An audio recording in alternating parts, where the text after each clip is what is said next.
I certainly enjoyed speaking with you about marriage and things. I've been meeting Michelle, and I really enjoyed that. So thank Hmm. you for the opportunity.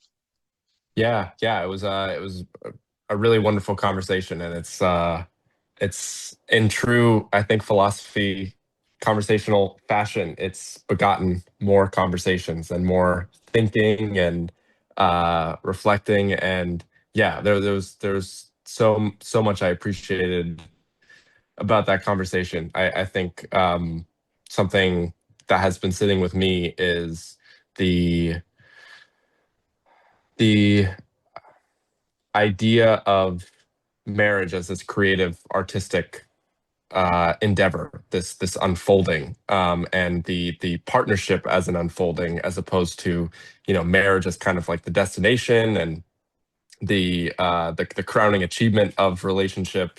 Kind of the way to display or prove that you've gotten somewhere, and then now the work of the relationship is done, kind of thing. And yeah, there's so much in there, and just kind of tying to this general theme that I've been exploring with Aspasia, and we're going to continue to explore around the difference between emotional maturity and emotional intelligence. Mm. That has been a big theme. I'm staying with a friend right now, and that's something that we've been talking about quite a bit. Is this idea that emotional intelligence is this it's a very intellectual and a very heady and a very verbal skill, and it's something that's important. It's not to denigrate it at all, but it's this ability to kind of the way I see it is it's the ability after the intense emotional experience to be able to kind of Monday morning quarterback, if you will, like analyze, like, oh, when you said that, I felt this, then that triggered this response in me. And next time, if we do that, we should do it in this way. It's like this very, um, yeah, like kind of after the dust has settled kind of analysis. Whereas emotional maturity is in the moment of the emotional, like what one of the things, but uh, we've been talking about, and I've just been thinking about, is emotional immaturity seems to be when I feel kind of this triggered, intense anger or resentment. How quickly do I go into story, and how quickly do I make a conclusion about someone else's character versus experience, just purely experience the sensation in my body, and notice the story without like imposing that on someone else. Um, and because I think so often we project uh, experiences we've had in childhood onto our romantic partners, and we kind of see them as caricatures of our parents or something, and unprocessed childhood trauma comes out, and um, and then in I think today's kind of psychology, and then I'll pass it back, in today's kind of um, psychology movement of emotional expression, authentic expression. I think we conflate that and um, kind of this like certainty, and kind of this like kind of heart, like almost kind of like harshness of like, I'm just gonna be in my anger, or in my whatever sadness, grief, um, and kind of shut off any possibility of that evolving and changing, and allowing you to resonate with that, and your resonance to evolve, and change the quality of my experience. I see that a lot with, like, yeah, just kind of people my age. Is I think there's this fine line between authentic expression that leaves space for the unfolding of it, and this is how I feel, I'm going to be this, like, and it's either take it or leave it kind of thing. um so yeah, those are just some thoughts. Also, happy to just listen to what other people have been thinking about, and in the spirit of the unfolding of the net, There you just to be go. there for it all. What you bring up is very important. It actually aligns with a lot I've been thinking about. I mean, I've been thinking about why the world is about to burst into flames. No, yeah, we also got the updates about our oil prices and diesel, and they're rising on Wednesday. It's like global. It's crazy. Yeah. I mean, this I don't know if you know this author. It's like Reza Negastrani or something. It's this Hmm. like theory fiction cyclonopedia about like oil. Oil is the takes on like almost first person perspective. It's a experimental kind of book. Um, but and then Zizek has a quote like, "What kind of catastrophe? Um, what kind of catastrophe must have happened for us to have oil? Like life, life is catastrophic. Like the thing that fuels our economy is death. It's this like dark liquid baked in isolation in the core of the earth, and it's okay, but I don't know how much it determines the global politics. I mean, the I was just doing an overview of Revelation and of the book of Daniel and these apocalyptic themes, like the pattern of empire, Babylon, and then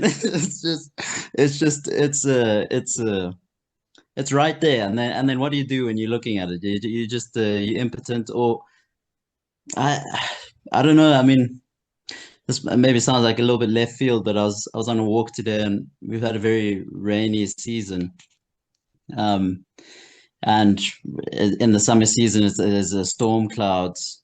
We get like big afternoon showers, and thunderstorms, and this thunderclap. And for some reason, I was still or silent, and just that clap of the thunder was incredible. Um, that kind of it kind of makes me think of what Michael was talking about in terms of uh, emotions and sensations, and but I mean these the thunder gods or uh, whatever forces push people around, that the drive of empire, apocalypse. It's these are these, I mean, maybe I'm not I guess I'm just joining you, Daniel. And our names are Daniel. Maybe we're discovering something. Yeah. Yeah, Daniel 7, right? So no, outstanding. So the thing I want to comment on that's actually relevant to this, what Michael brought up.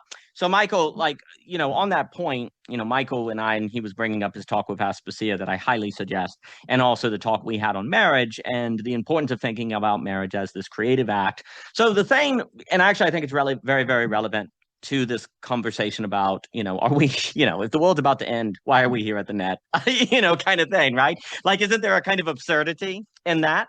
And the reason why I bring that up is because obviously last week we were talking about the social coordination mechanism. I had two wonderful talks with Seth this week. One was a woman who is in Ukraine, Larissa, talking about this technology, but what does it mean to you? Talk about doing this kind of thing in light of geopolitical war. She's literally in the war zone, and was also talking with Bob Yu about different things. I was also listening to, I really like Dave Snowden. I really enjoyed listening to him. I really like him when he talks with Tim Adlin. And, one of the things that Snowden always emphasizes is basically you have to somehow increase possibility without knowing outcome. And that, how do you do that? Of course. And basically, when you go through, and he makes distinctions between all the different complexity science, Santa Fe, the version that he does, and so on, is that basically you always have this issue of you have to increase possibility without knowing outcome, and that the best systems do this. So basically, what I want to say is that the best way to go into, like, so let's take marriage. You enter into marriage not because it's the endpoint, because you see it increases conditions of possibility. It increases something can happen now that otherwise could not occur. Basically, the point I'm trying to say is that it's all about creating conditions where something can happen, but you don't know what will happen. And that's everything. And that's the best we can do. And in fact, the work of the social coordination mechanism, what we're doing here, spreading it, is because, and we have not, this is for me, this technology, and I know I've been talking about it a lot recently, because basically I believe that fighting for this technology right now is basically to make it possible that something is on the other side of the apocalypse, if you will, that doesn't just repeat the conditions of the apocalypse. Because we haven't had the movement of subjectivity necessary for democracy, global pluralism, for actually thinking through regulating nervous systems and all of these different things, right? Because I see a lot of what this work is doing. There's a weird way in which the social coordination mechanism is remarkably weak, but also remarkably powerful. Like, it can do nothing right now to say, stop whatever's about to happen. I think basically we're about to find out what's going to go down very, very soon. And there's this weird way in which it can do nothing about that. But I also want to argue that it's incredibly powerful for what it can do for human coordination. So there's this radical possibility, but also weakness that happens at the same time. But the very fact that I can have conversations with all of you fine people right now, all around the world, with an ease of logistics, means there's a condition of possibility and all that is able to have something happen that we don't know the outcome. And that is completely what David Snowden is emphasizing, complexity science. Also, the reason why philosophy is so important, because it's the ability to think and talk without knowing outcome. That's what you do in philosophy when you do it right. Like, we're having a conversation, we have no idea what we're going to talk about. But we know that if we come together, we've created the condition of possibility for something to occur without knowing the outcome. Thinking is all about creating conditions of possibility without knowing outcome. That is the point of thinking. The point of marriage is to enter a condition of possibility where something can occur where you don't know the outcome. You always have to be thinking about when you choose to do something. If you're going to go into art, if you're going to go into work, you need to choose it in terms of thinking about the conditions it opens up, not the outcome that you believe it will give rise to. And when you have visions of the future, your visions of the future need to be of a narrative. I'll reference Mr. Luber's work story. It needs to be a scene of which something can happen that otherwise could not. So basically, let me be more clear, and then I'll give it to Mr. Rivera here. Michelle and I will often talk about Peck's work on the idea that with your family, you want to actually sit down and imagine, what do you want the Christmas party to be like in 20 years? And actually to really think about it. And then every time you make a decision, will this contribute to the Christmas party in 20 years or not? Right? So what kind of conversations do you want to have with the kids 20 years when they bring their kids over, their husband or wife or whoever? Like, what kind of aura, what kind of space do you want to have? Right? And to really, really think about that. And then you discipline according to that vision. You decide what you're going to do. You plan soccer or not according to that vision. And is it put forward or not? And then you think about 2 years or 2 months and so on. Now, you may hear that and kind of go, well, that sounds completely opposite of what you were just saying, because isn't that an outcome? Here's the difference. I would like in 20 years for the family to come together and be able to talk with one another and to interact. And that is a condition of possibility. If everyone hates one another and they can't talk and they're enclosed, nothing can happen. Right? So you're trying to create visions of the future where things are happening that are unpredictable. Whereas if you get in fights or you don't know how to talk with one another in the family, everyone's enclosed, so nothing can happen. Do you understand what I'm saying? So every time you have a vision you need vision of the future, but that vision you don't want that vision to be an outcome. You want it more like an estuary, to use that Vanderclave, a garden. You want it to be something where stuff can bloom. And you really, really, really, really, really want to always check your thinking and everything you do about everything to make sure that's what you're thinking about. That's what you're designing, not a set outcome. Because if it's a set outcome, it becomes tyrannical and very, very problematic. And I think so much of the work is actually to figure out how to do that more in more areas of our life. And then as we do it, to be prepared to handle whatever the surprise is that comes up in the marriage, in the social coordination, in the work, so that you're able to then sublate it into something more. But let me give it to Mr. Rivera and then Daniel here. Mr. Rivera. Oh man, this is good, Daniel. You're here talking about outcomes, and I'm like, well, I know what I want to say. And then Daniel gets done with his speech, and I'm like, well, you kind of took me in a different direction now. I come in already thinking what I got something to say. So actually, I think this will definitely get Luber talking for sure, because him and I were just talking about this. So you're talking about outcomes, and what I find interesting when I talk to my analyst is anxieties about the end always emerge. You know, I get glimpses, for example, of like how fickle any relationship I have with anybody it really is. You know, like when you start really thinking about it, it's like, oh, you know, an accident could happen and just my girlfriend's gone. You know, like that's all it takes. Or what if she's just suddenly just moved by somebody else and then it's just gone, right? You know, these are just like natural anxieties, but there is something interesting about that we can think about the end in a more conceptual way than maintaining a kind of line of thought for conditions of possibility, right? So the opposite question would be like, so how do I contain, or to play with what you're saying, Daniel, is like, well, how do I persist in this relationship even though the end isn't, you know, the persistence of the relationship is not guaranteed? How do I cultivate the conditions for this relationship despite not knowing the outcome?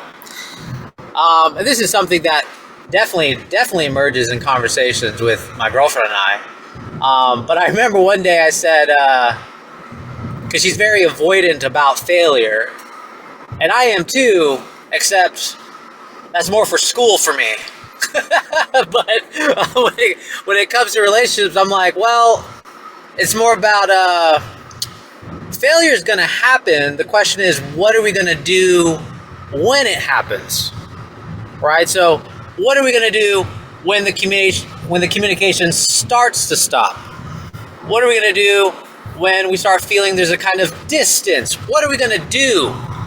And I feel like that is kind of like what you're getting at, Daniel, when it's like, okay, so if the vision is to be together, then the vision isn't about avoiding failure. The vision is about when things fail, how do you still remain?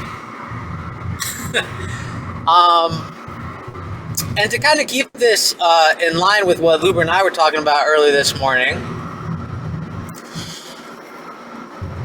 I think Luber and I kind of stumbled this thought of like, I think people avoid as much as possible from being moved. Because when you think about it, and I've been thinking about this too, it's much easier to imagine the end because it's finally where things stop moving. Right? So, because if the end isn't conceivable for me, well then hell, what keeps me going? How do I keep going? And I feel like there is a version of disavowal I was telling Luber about, where I think disavowal via story is we do everything in our ability to stop being moved, to resist movement. But of course, this assumes that you are to borrow from Aquinas and Aristotle, this assumes that you are the active intellect. But you're not the active intellect, you're the passive intellect. You're the one being moved, always. So to occupy yourself with the end is not really the right conditions. But to foster a vision, I do like this word because it's like, it's not necessarily a fixated end. It's a vision. You have a vision of it. Could turn out in any way. So this vision and this being moved, I think on a broad principle, when you're talking about conditions of possibility, you're talking about, and I think this is good that you're connecting to vision, because it would say, well, what do we have to be continually moved for? Which is a vision. Because now it's about having fidelity to that vision, and that is not a static relation. That is a persistence of movement. But you will encounter inertia. That is the whole problem. You will encounter inertia. So Yeah, so I do like this. I do really like this. This idea of the real question is, how do we foster perpetual movement from when we were already moved? Because we already decided to get married or have children or whatever. We were moved for these things. The question is, how do we keep the momentum? And what's interesting about this is that momentum is based on, well, I guess you could be, no, yep, I'm right on this. If I'm taking the physics right, momentum is always based on a change of direction. To maintain momentum, you must continually change direction or speed. But in this case, it would be direction. The condition of possibilities are always in the direction of the vision. All right, that's enough for me. No, absolutely lovely. Like, again, so when Michelle and I are thinking about what do we want Christmas to be like 20 years from now, you're thinking about a situation where the kid, we are able to talk with our children, we're able to talk with one another to where we're not fighting, to where something I was mentioning with Seth the other day, imagine a world where the average person you ran into, you could have a good conversation with. Because in most of life, good conversations are rare, right? They're hard to find. But imagine a world where that was the average.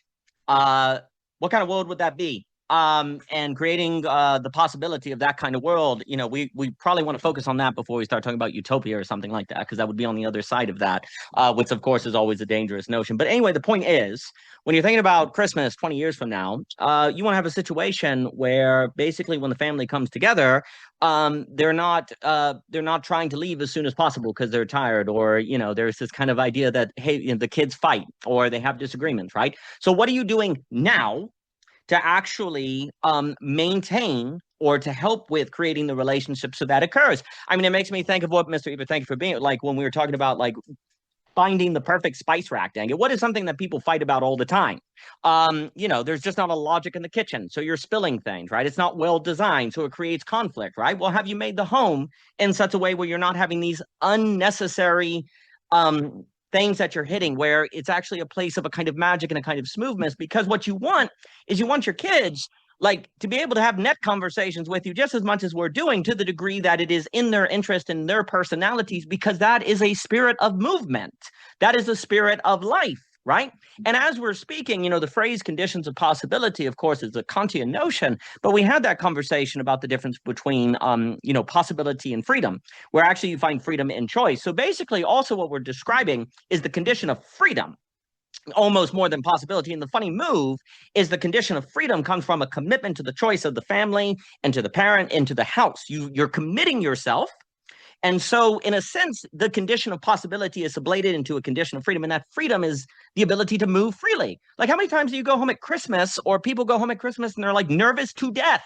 They're walking on eggshells, the eggshell phenomenon, right? You're not freaking free. You're nervous the entire time. Well, what would it mean to take seriously, to do the work to make sure you don't get this eggshell phenomenon happening at school, work, family, all of these things? Mr. Nelson, good to see you, sir. So that's a condition of freedom. And that condition of freedom is one that has this movement that is occurring, where you feel the ability to move. And so you have a vision of that of which is moving you now, still moving you, and including other people. Because the choice also, here's the key, the choice, the reason why this choice is that you're maintaining the movement of the choices you've made now. Michelle, kids, house, work, right? So that choice then, as Snowden was saying, because I'm responding also to Snowden's talk with Tim and how he's talking about the name of the game is to increase possibility without knowing outcome. And that this is the only way to take much of the, cutting edge complexity science seriously, right?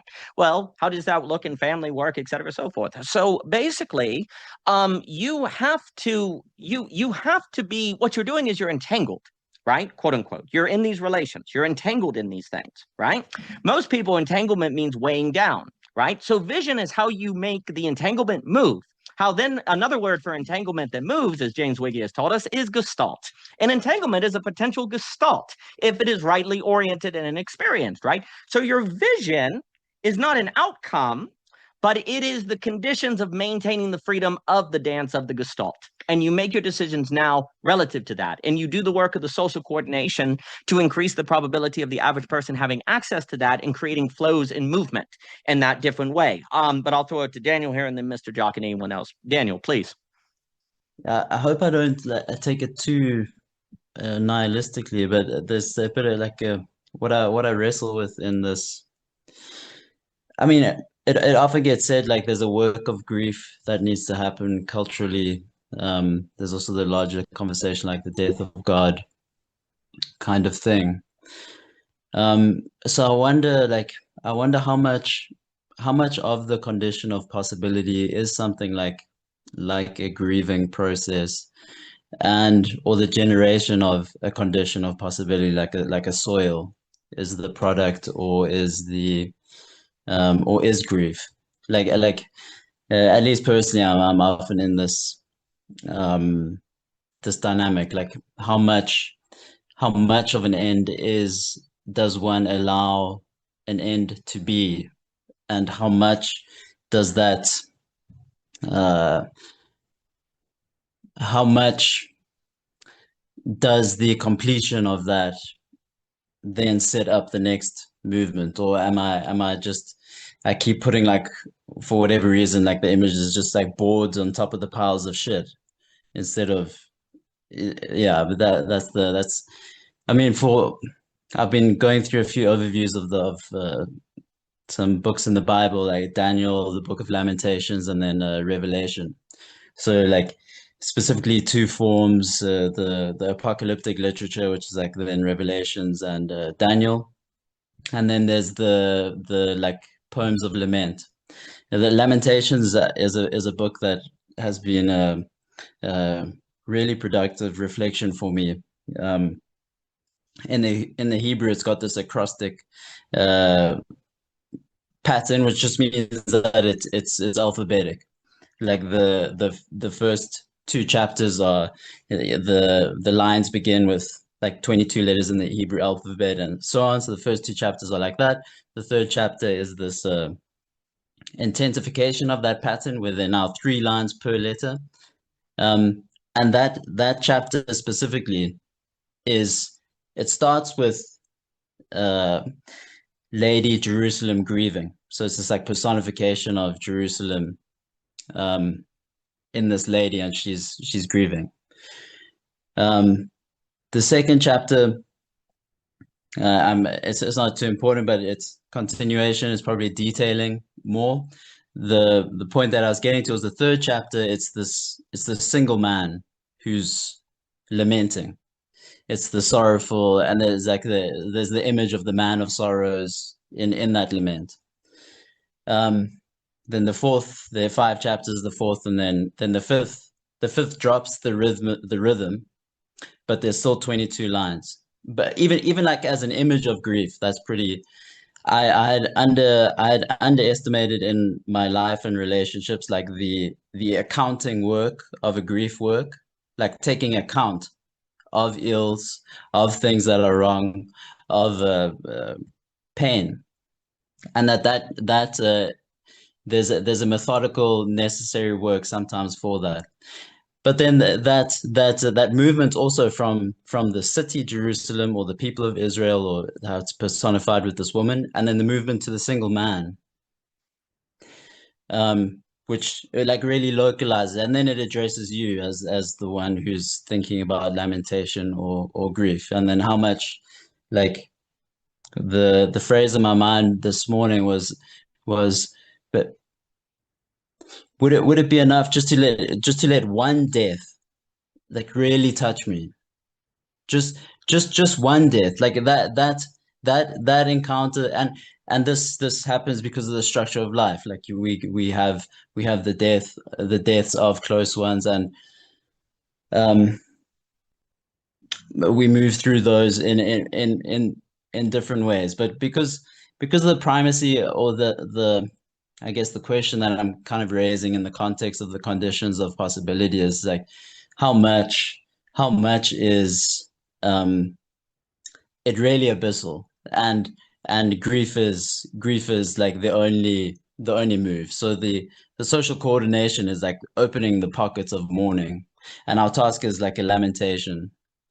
I'm not sure. I mean, this is what I'm kind of circling, because where again, my last point, just like on the biblical text, because it's Daniel, and then like Daniel's one of the first, I think, apocalyptic introductions of an apocalyptic theme.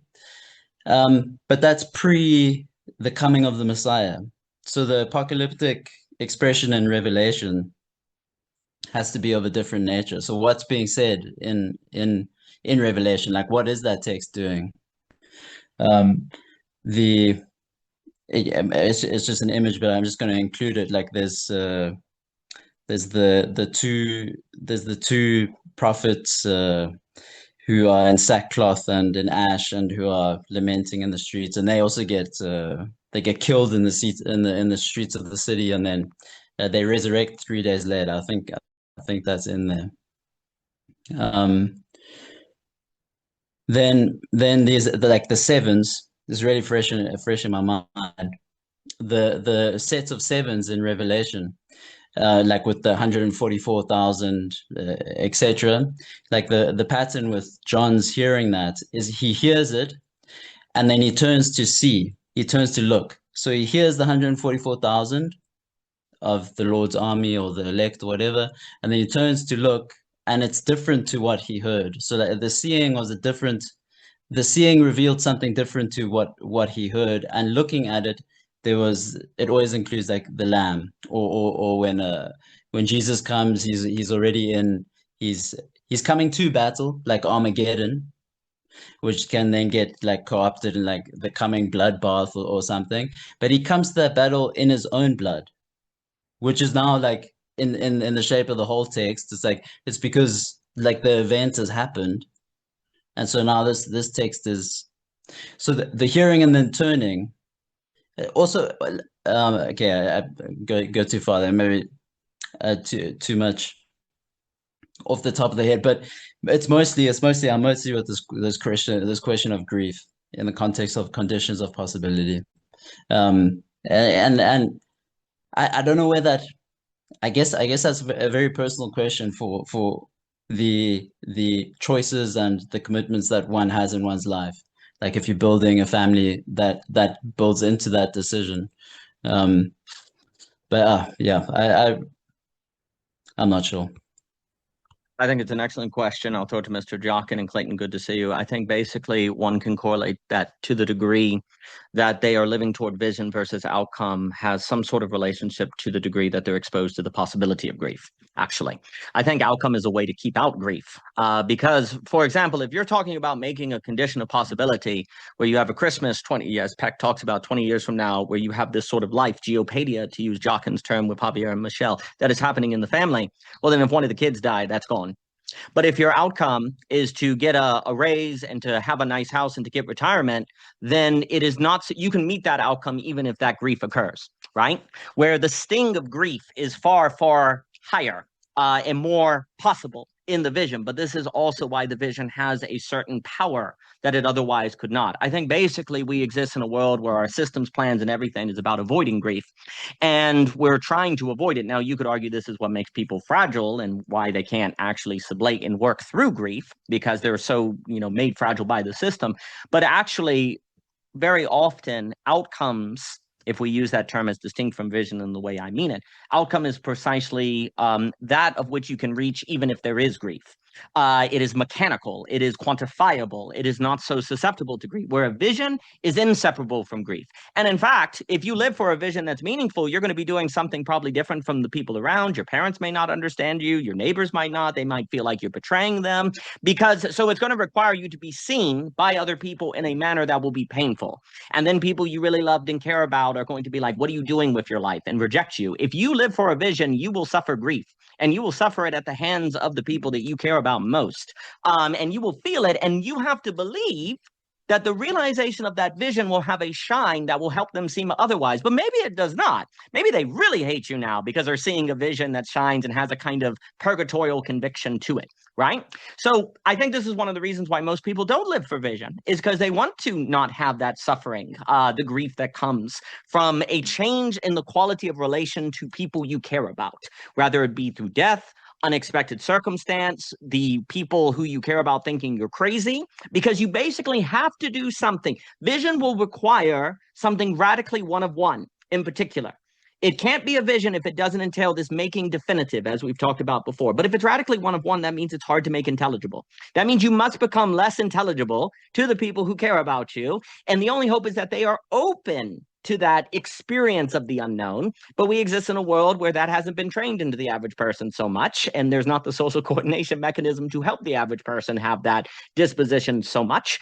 But that work has to be started now if you're going to start tilling the soil of that possibility. But it is completely inseparable from grief. And actually, in a very strange way, living a life where grief is not a very real experience will lead to the quote unquote nihilism that people try to avoid grief not to have. It's one of the fine ironies that we avoid the possibility of grief in order to avoid nihilism when that guarantees it. And so I think basically vision as a focus necessitates taking very, very seriously the conditions in which grief are underwent. So I think it's very, very important. So the question is, how are you going to live with the grief? And I think one of the reasons why beauty is so important is because without beauty, which is accessed by virtue, grief destroys you, okay? So here's the other point I want to make. If we're in a world that doesn't know how to experience beauty, as we talk about all the time on the net, according to virtue, then vision would be very foolish. It would actually be better to go for outcome. It would be better, way more, Mr. Rivera, thank you for being here, to just have the system, right? Because if you take the road of vision, you are in a place of experiencing grief, and you don't have the virtue or the beauty by which to sustain yourself through it. So it weighs you down, right? So you're in a situation where we need vision, but then to be a way of creating conditions of freedom, of continual movement, of what is moving into the future. But that means we also have to meet the conditions of being able to live according to vision. And vision is very, very dangerous. But we are in an age where we have to take on that danger because everything on offer is simply heading toward a burning. But let me give it to Mr. Jockin and Mr. Luber. Mr. Jockin, please. Where to start? I mean, a topic that's been on my mind a lot. It's my father passing, so grief is a big part of that experience. But I'll say this. I'll start with the first part, which is, when we talk about telos, I think everyone kind of gets really tripped up because they think it's about a fixed end, that there's one final solution. There's just one end, one final definitive. But the reality is that, except for, again, depends what theology you want to use, but anything that's not God is contingent. What that means is it could be otherwise. And that can cause immense anxiety. That's what Javier brought up, right? Most of the anxiety is legitimate because the reality of truth is the radical contingency of existence, right? That can be a nihilistic spiral, basically, from that point. But that necessarily has to be. And I actually think grief is one of those signs of it. So I'm going to jump a little bit on this point on two parts. Part one was, I spoke with Javier and Luber about this, is that, so typically in the arts, poetry, painting, drawing, anything like that, typically the charge is, well, it's also subjective because it could be otherwise. But here's the thing, and that I was sharing a lecture a colleague of mine was giving about a piece of poetry. It was a very quick reference, but then I noticed, wait a minute, this is not it's not a fixed form. It's not like a haiku or something like that. But I noticed that the poem had breaks every 2 lines. And then it had an if-then structure. So the first half and then mirrored by the second half. I thought through, wait a minute, and this is what started happening. This could have been done as one paragraph. Why is it broken up into lines? Why is there if-then conditional in this way, not another way? So when now the work that was an arc of contingency starts generating internally within itself basically an internal, by a logos contrast, a drive of curiosity and inspiration because now you're captive. When you act, I got spent an hour on it. I got captivated seeing through all the counterfactuals of like, wait a minute, this could have been elsewhere, but it's this. So I bring this up because the idea of outcomes, people think outcomes are one conclusion. That's technically true. Yes, a definitive conclusion is a fact, right? That's there, but it need not be that case. And that's what this whole discussion on the possibility is all about. Drawing counterfactuals are an exercise to draw out from an outcome that there's other possibilities. Another example. So my father passed away, and actually, you know, honestly, trust me, the waves. I think grief is very much the great test of lack versus nothing, because most people get captured in grief by a nothing, because that's all they see. They see that symbolic relation gone, and it's true. It is gone. It is. This person's not here. There's a nothing. But that's not the only, and that's what can capture you. But it's not all. That's not the whole story. And I think one aspect of it, I think generally, and Daniel already knows about beauty, I think they're very true. I think beauty, love, there's aspects about it, because in a bizarre situation, again, I can only speak from personal experience, you actually get there's moments of, especially if it's the death occurs, I don't know, I can't even talk about that part, but you have these moments of great joy that you had this person in your life. Because you start actually, you know, it's an example. I'll just try to be clear with the example. So my father was paralyzed for since I was 13, and I'm 40 now. So 20 something, 30 years at this point. He never once, I only realized it after he died. He never once complained about it. Not once. I only realized it after he died. And it actually made me awe-shocked of like the magnificence of my father. Because I don't even know, I have no idea if he privately actually thought this. He never shared it with me. I have no idea. I don't think so. He disclosed a lot with me. A lot of things I don't think a father should really disclose with their son, to be honest. But he never disclosed that. And that's partly why I actually have this strong conviction that he actually had this grace that the man was paralyzed on the right side of his body. He was basically made a dependent and had to be washed and bathed by his children and his wife, et cetera, et cetera. His language was destroyed, right? His cognitive functions were destroyed. So much was taken away from him. How many of us how could we not have a sense of absolute bitterness of what was taken away? And I actually, when I realized this, wait a minute, my father could have been this other way, but he wasn't. That's a counterfactual pointed out to me. I realized after when he's gone. And it gave me a great sense of joy that this was a man that I'm very blessed to have from my father.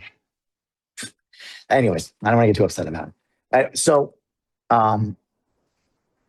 I think so what I'm saying about this is that when Aristotle talks about telos, right? And actually the image that came to my mind was the archer image from Nicomachean Ethics. You know what's funny about that? I'm thinking about it. A couple of notes. One is the Greek for when we have the actuality of existence, it's called entelecheia, to possess in telos. And the question then becomes, and Daniel, remind me of a conversation I had with you, which aspect is the telos being realized? Because Aristotle's presentation about it in the Ethics is as if it's a target out there.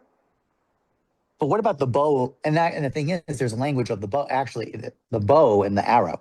What about those? So the telos is not just the target out there. It's also the subject as the bow. I say this because aspects, for example, things like bios, so of life, comes from archer, is an etymology relationship to it. Encirclement and constraints. So I use that language a lot sometimes. So then I'm thinking through, so the idea of conditioning to see possibility is, I think the idea we mistake that archer with that shot of a target you need a certain bow to produce it. And I say this because what happens is a bow, right, as a stretch, a tension, There needs to be a tension. And that's it from you, Dan. We talked about this privately. There's this bowing, arcing tension. And that's what the subject is. The subject, the person of life and the constraints of their existence, holds in their memory, in their attention, in their awareness, right? The gap, the pulling of tension of what could be and what is the case, right? Kind of pulled together. And the strength of the bow is actually what generates the power to strike a target, right? There's only certain targets you can pull, has much to pull back. I think of that angle about it. But then there's even under this, and that's a good example. Like when Aristotle uses images like this, then you start asking out the questions. What exactly, if the human person of virtue is the bow, then what's the arrow? That's the first question immediately in my mind. I don't have an answer immediately. That's my first question. Let alone the targets out there. Where are those coming from, right? Those are other two aspects about it. So I even think that image that Aristotle gives is the archer of the telos hitting the target. That's not even, there's a much depth to that I don't think it gets really articulated. And I think it's very much, I think one aspect about it is this quality of when we talk about, I think it's basically, I think when most people get trapped by outcomes is because they're trapped to think they cannot, it is what it is. It cannot be any other outcome. And I think one of the practices to draw you out of that is it could destroy you by the counterfactual, right? As Javier's example pointed out, but you just spiral into anxiety. But that's a nothing position because you think the counterfactual is there's nothing versus that counterfactual is a lack. Lack is the sense of, by the nature of nature and food and Damasus, the gap of that, of Phusis and Damasus, that gap between them, that's the interplay of possibility right there. And that's actually, that would, in the right orientation, moves you from a state of nihilistic despair or aspiration of disaster of the nothing, can move you to a lack because you're witnessing that and drawing that forth. And you can think through other possibilities. And it does come exactly from your constraints. It's only through constraint. That's what makes life what it is. Human life, bios, not Zoe. Bios comes from that because the etymology is very close. Bios and constraint. And actually, by the way, we've converted into bios. It's in Greek, it's bios, and bios is with violence, right? So the tension, I bring this up is to say it's the response to the constraints of existence that articulates what it means to be alive as a kind of person. So actually, again, the great question is not that we're under hardship. If we actually had no hardship, we wouldn't have any articulation. The articulation comes from the hardship and from the constraints. And especially when we say in response to this constraint, that's also what everything, to be human is that question, in my opinion, And I think it's very much Daniel, your language, the absolute choice, the choice of interpretation everything plays to that and what's open and what's possible. I'll stop with that. Excellent. I'll give it to Mr. Luber and anyone else. Snowden will emphasize constraints, so I think that's very well put. There's a way in which he'll talk about in complexity, something of the form of complexity science that he does, wants to emphasize the question of what constraints are there versus what are the outcomes or what are the systems being built, et cetera, so forth. That constraint is destiny. And I think certainly what ends up happening, a vision requires constraint. Because you're committed to the house, you're committed to making it exit, you're committed to the family, you're committed to those relationships. So there's a constraint. And what do those constraints afford? And also, too, critically, I think basically many people plan, quote unquote, plan their lives by achieving outcomes or building systems, building machines, et cetera, so forth. You achieve your vision by choosing constraints. Like it's the constraints you choose that determine where you're going to end up and being very wise about those constraints. But if you and those constraints are people, but if they're people, they can hurt you because you're committed to them. So now you're tied up with grief and there's the unexpected. Like you have a constraint that makes inherently part of your life surprise. So can you handle surprise? If not, you're destroyed. So constraint is creative when you're dealing with living processes. So, and what ends up happening is most of the time people don't think constraints. In fact, they're all about trying to live their life in a way to avoid constraints, to keep options open. But we talked about in our talk on liberalism and et cetera, is that actually choice and options and freedom are opposites, that you find freedom in choice. You find freedom, therefore, in a constraint, and you change it into a determination of which actually gives the possibility of definition of which you can now unfold and it becomes meaningful to you. So I think that is very important. There are a few more things. I also think it is very interesting as you were describing your father, and thank you for sharing all of that. There's a way in which he becomes a vision, right? He is a bit like, you're like, oh my gosh, he could have complained, but he never did. So he becomes a vision. So what I would like to argue is that you need a vision to be a vision. And a vision is someone of whom responded to contingency a certain way. Because that's kind of the key. They are a vision because they could have done something else, but they did not. And that creates the meaning of being a vision. That creates this certain inspiration, right? And so that sort of, the question becomes, how does one become a vision?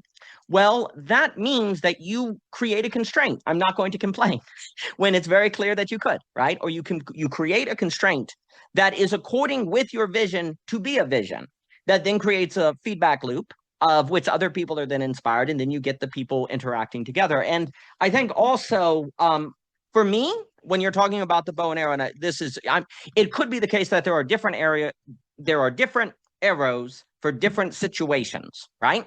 Like it depends on what the situation is. Because another way I think sometimes about the telos is it's like there's a different, in a sense, there is a different telos per every single situation or relationship that is participating in the overall, say, telos of beauty, right? There's something that's fitting for this situation that is proper to say that you are discerning and you're drawing back your bow, which is yourself, in order to shoot the arrow to hit the target in that situation so that you can continue on the work of target by target by target by target that is all participating in, say, the theme, if one would, to allude to Mr. Luber's work, right? So for me, very often the arrow is words. The arrow is words. Words are very often in relationships what the arrow is, what we say to one another. Because if I punch you in the face, that doesn't impact you nearly as much if I say you're a failure. Like words get to the heart, right? So words are what really strike you. And you see, again, one of the reasons why I'm bullish on the social coordination mechanism is because I don't think we're trained in arrow shooting or have the arrows. We don't have the arrows we need to hit the target, right? Like we don't have the arrows to take down threats to our friends. We don't have the arrows to hit the things we need to hit because we don't have the words, because we don't have the speaking. Like so many men suffer from the inability to articulate what they're feeling, which makes me think of what Michael was saying with Aspasia earlier. And so words tend to be the arrows according to which we realize our telos are not, especially in relationships. So it really matters what we say. And what we say is often impacted by our virtue, because if we're pissed off, it takes virtue not to just say something. You can destroy a relationship in about 5 seconds. And many people do, based on what they say.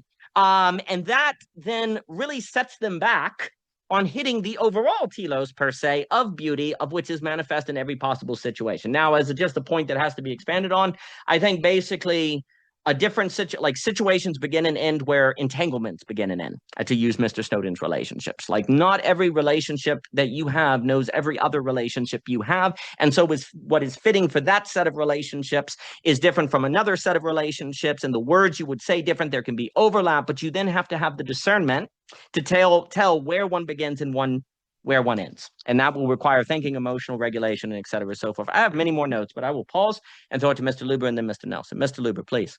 Yeah, I have definitely a lot to say. So, like all morning, I'm writing a feature script. I'm writing another script, and okay. I want to talk about visions, but I want to like preface it a little bit with what I'm about to say. So, Alenka Zupancic, like to your point about being punched in the face versus like being said something that could throw you into a spiral kind of thing. She kind of echoes that.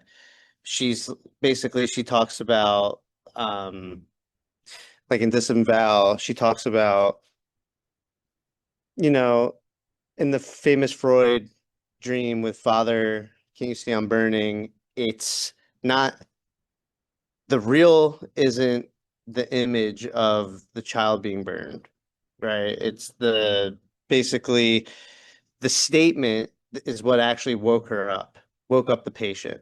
So it's like, Father, can you see that I'm burning? And basically, long story short, it's like the real is you can't save your sickly child in reality. There's nothing you can do. And that's the real, and that's it.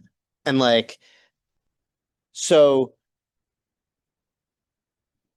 there's a doubleness to vision in that sense. There's vision, there's actually more than, there's a couple dimensions that I can think of with vision. So like I'm writing the script. I have a vision of the end of the script. Okay. I would say if you don't have a vision of the end of the script, you're in for a world of pain. Like not the good kind of pain. But then there's a vision of what am I going to do with the script after? So like I've gone and I have 2 films in post-production right now. So it's like how I've seen the vision of what happens after be completely destroyed like multiple times. So it's like, oh, the script's great. Now it's going to go into production and it's going to map onto the direction perfectly. Wrong. Like it's not going to map on the direction perfectly. And then you kind of have to like, that's where you get into counterfactuals in a very real way, where you're like on set and there's certain constraints that you now have to like adjust to, and certain things come up and you have to actually use the counterfactuals to make this not yet to be film a film. So you discover counterfactuals, you institute them, right? Then you edit it, same kind of thing happens. I'm suffering right now from that. But then there's this last one, a last part of the vision, which is, okay, now what am I going to do with the film? I'm going to sell it. Oh, like, what's the image that I have in mind? What's contingent on any vision, on any of the phases, whether it be from writing the script to if you're going to sell it or make it into a movie, whatever. I'm just using this as an analogy. Is change. So like change is the through line of all possible notions of vision in this case. So when I hear, like tying it back to what you're saying in the beginning, when I hear how do I extend the possibility space without knowing the end, it's not necessarily not knowing in like a complete like absent-mindedness. It's that there actually is an end, but you know that whatever happens upon your arrival to that end is going to change, which actually changes how you even see the end in the first place. So now with that said, tying it to the Archer example, which we've talked about, like we talk about that. We talk about when writing the book, like throwing stones and like on like seeing when it hits the water, making a design, whatever. I think what the actual arrow is, yes, it's different per situation, but it's also like what that target is, because let's say you use an arrow, you hit the target, okay, but you have to keep going. So you then pull the arrow from the target and you move ahead. The arrow, let's say, gets like reconfigured because it's now been used. Like I would venture to say like it's probably pretty rare to, and this might sound weird, but it's like any arrow that you're using is an already used arrow. Like even how the arrow becomes like is forged into the arrow is like you have to like use the iron in a certain way to mend that shape. So like again, how something changes is very much how it's used, and I think the use case for it is going to continually change. Like as long as it's in your as long as it's present, it's already in use. It's not like something like totally new in that respect. I think the new part, where newness comes from, isn't the arrow or the tension per se. It's more so the actual target. Like how you actually strive for the target is actually the new part. Like that's not the fixed part in it all. So I think asking the question of what the target is a little bit of an odd construal, because the target isn't just one target.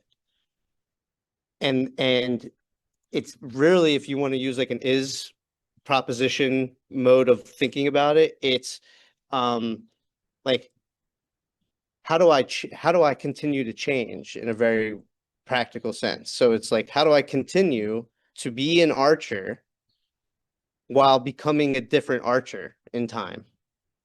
Like, just to use that example. So it's like, whenever you're building something, like with the movie analogy, the whole point of me saying that is because how I stay alive is, how do I have a certain mindset where I'm prepared for these radically changing things, like something completely new happens, and now I conceive the film or the story in a completely new way that I never would have before, and I have to make a decision about that pretty quickly.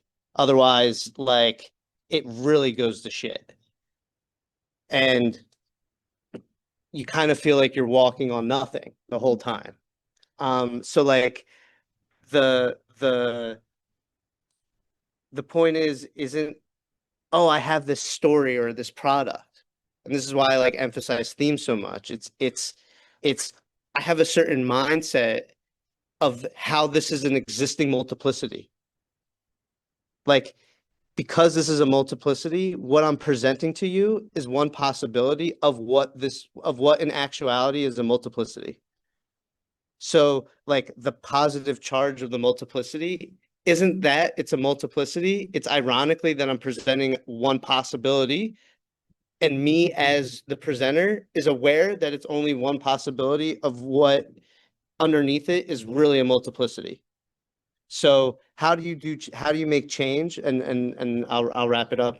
And this is something I was talking to Javier about, actually. Like, so what changes isn't in like semantic meaning. It's not like, okay, I'm presenting you this thing and this is what it means. That's actually a way for you to be inert. Like, that's not what's happening. It's, I'm presenting you with something that's a possibility that throws you from passive to active state. It has nothing to do with a semantic propositional meaning. It has to do with I'm at first present. I mean, passive means you're just being there. Then something happens to you and you have to move.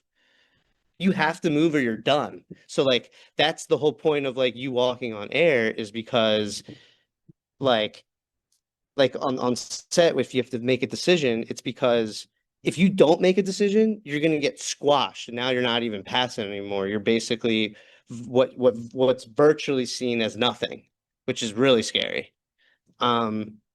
So really the question is, like, as the archer, or just trying to group all these things that we're talking about together, is how do I perform in a way where I'm initially passive, because we're passive news, basically. It is, how do I go from passive to then active? Where ironically, what we do in society is we got to be as active as possible. And then once we achieve this system or make this hit or make this money, then I can become passive. Then it's like I become passive after the fact. And like, that actually produces irony in a horrible way, where I think the end result is this nihilistic spiraling that you're talking about, where if you're actually patient enough to actually be passive at first and then be active after something happening to you, that is the key.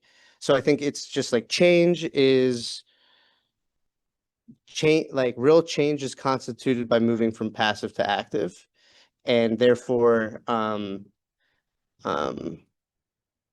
like, what's out there, like that target, is something that makes you active.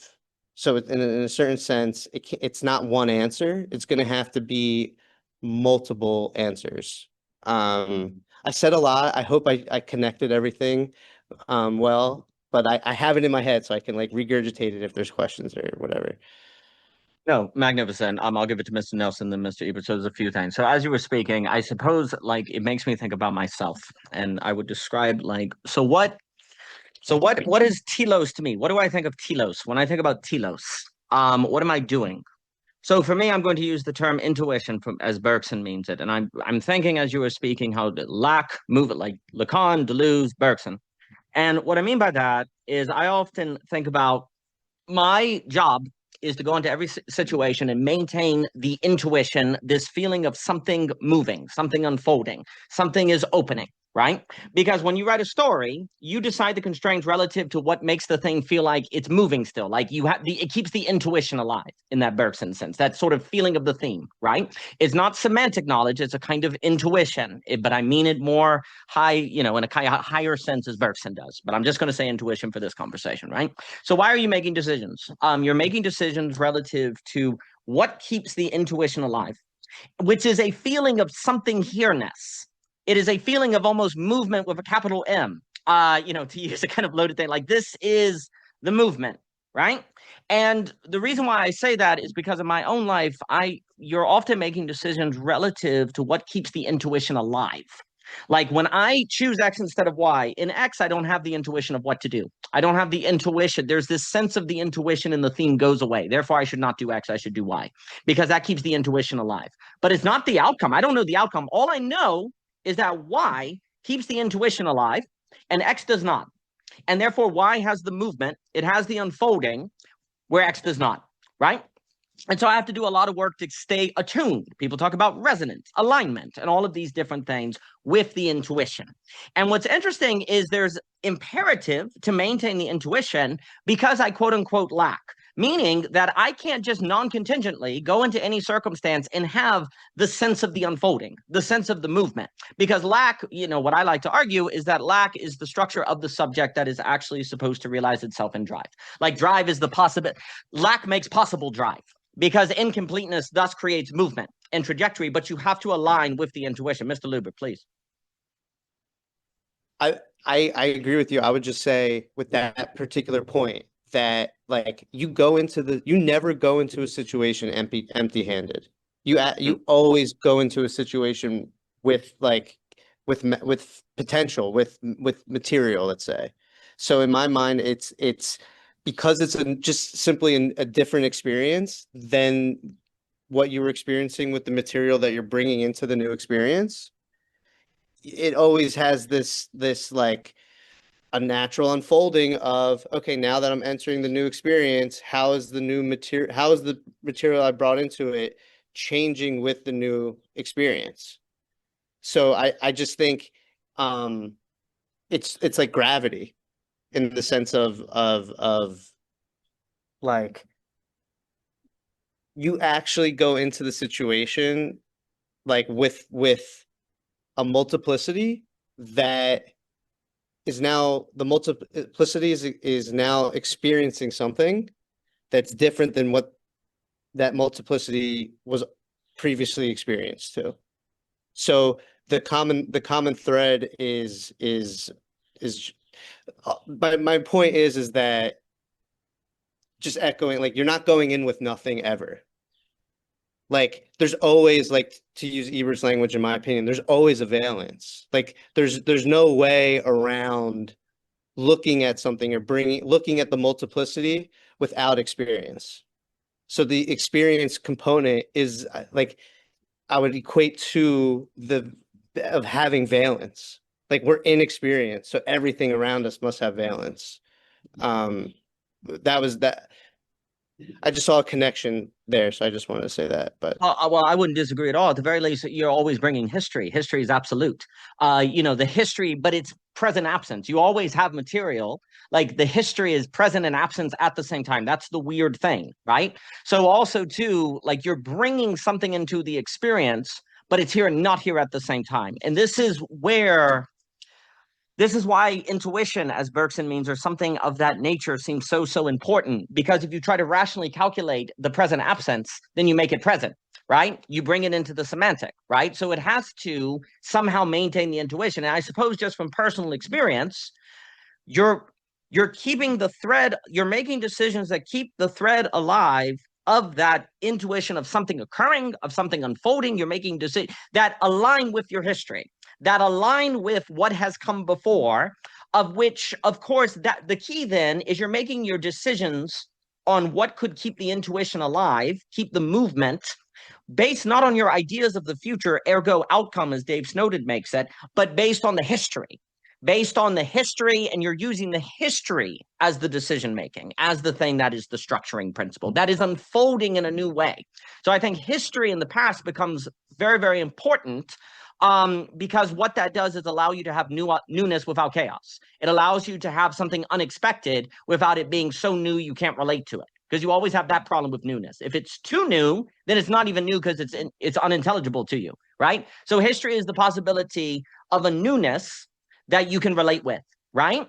But if you repeat history and make that Deleuzian mistake, which you almost inevitably do with outcome, with autonomous rationality, then you die, basically.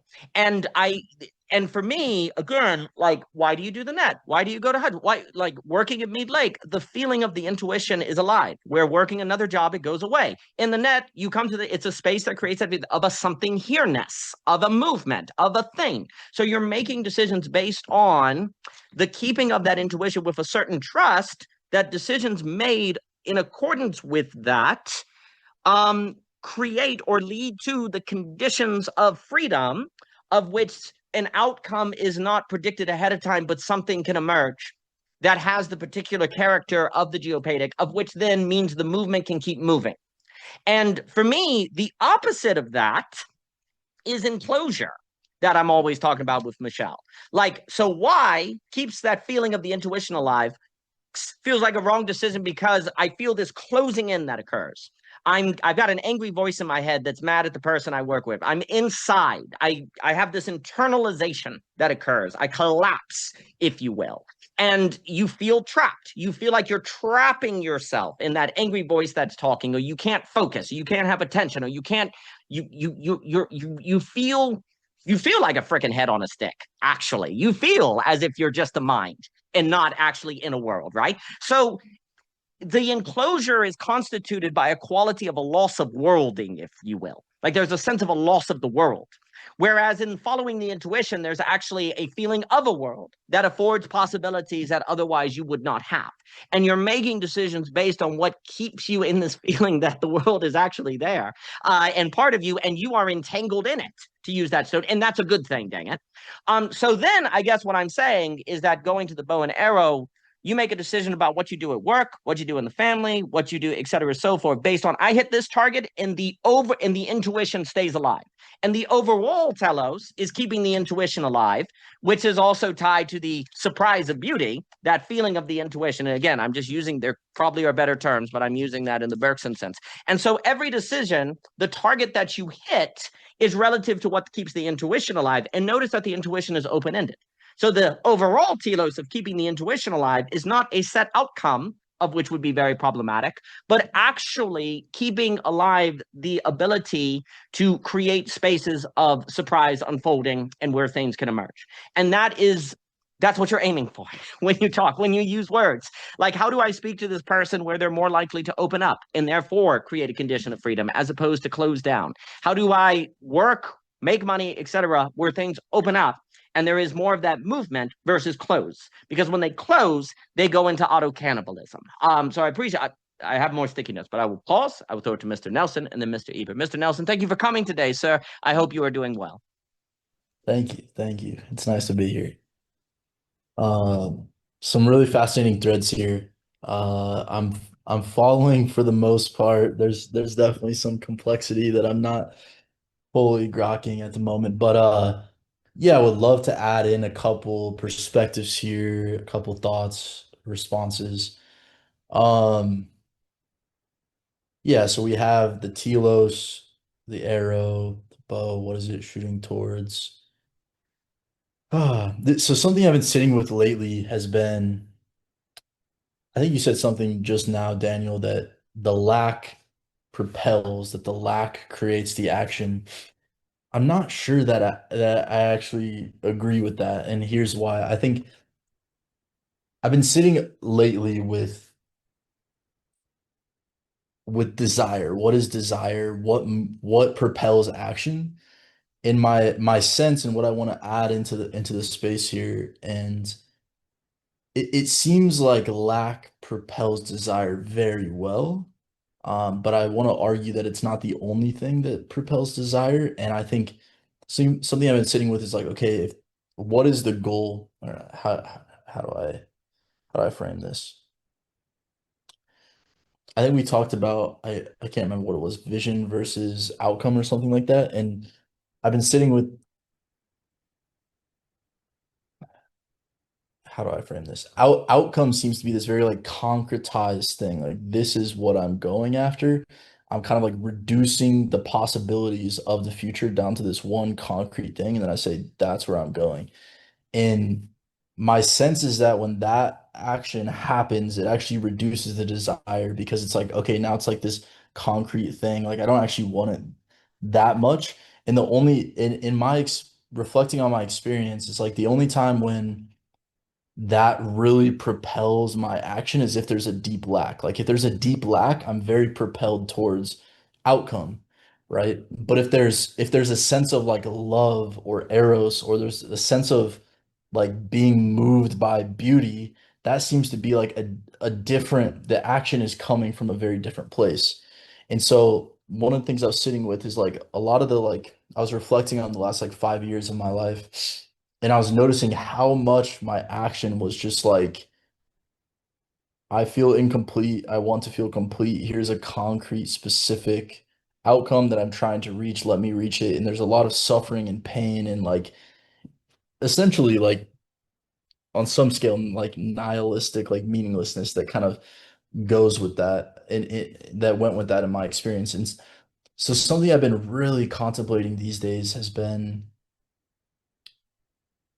what is eros? What is a desire that is moved towards truth, beauty, and goodness? And how does that actually play out on a day-to-day, month-to-month, year-to-year basis? And I think this point of like vision versus outcome is really interesting because my sense is that when there's like this desire to come into greater contact with something, a person, a career, the world, whatever it seems to have this dimensionality to it where there's all of these different dimensions and it's not reduced to one dimension. As soon as it becomes this like one dimensional thing, well, it's like, okay, I don't really care that. Like, I kind of know what it is. I don't really need to like, move towards it in any meaningful way. And so there's this way in which the being is like propelled to like uncover the different dimensions of a thing. And it's like when there's that relationship to the thing or the movement or the goal in a way that has like an unfathomability to it. Like this is unfathomable, it's impenetrable. There is no possible way that I could get to the bottom of this thing because there will always be more dimensions to it. That's when I notice like there's like a feeling of like wholeness. There's a feeling of like there's a completeness there's a completeness now and a desire to go deeper. And there's kind of this recognition that like wow, and I've just been playing with the experience of beauty and just like how does it feel like to let the experience of beauty penetrate the being on a deeper level? It's like very rewarding in a way. It's like it's nourishing to the being. And I've noticed like a sense of wholeness and a sense of completeness that comes when that feeling of beauty is kind of let in. But there's also like there's more degrees of beauty. Like I haven't exhausted the beauty. I will never exhaust the beauty. And so it's like there's like the beauty nourishes the being, and there's a recognition of there's this like unfathomable dimensions that I will never fully get to the bottom of. And so I guess when in relationship to like the telos and that, it's almost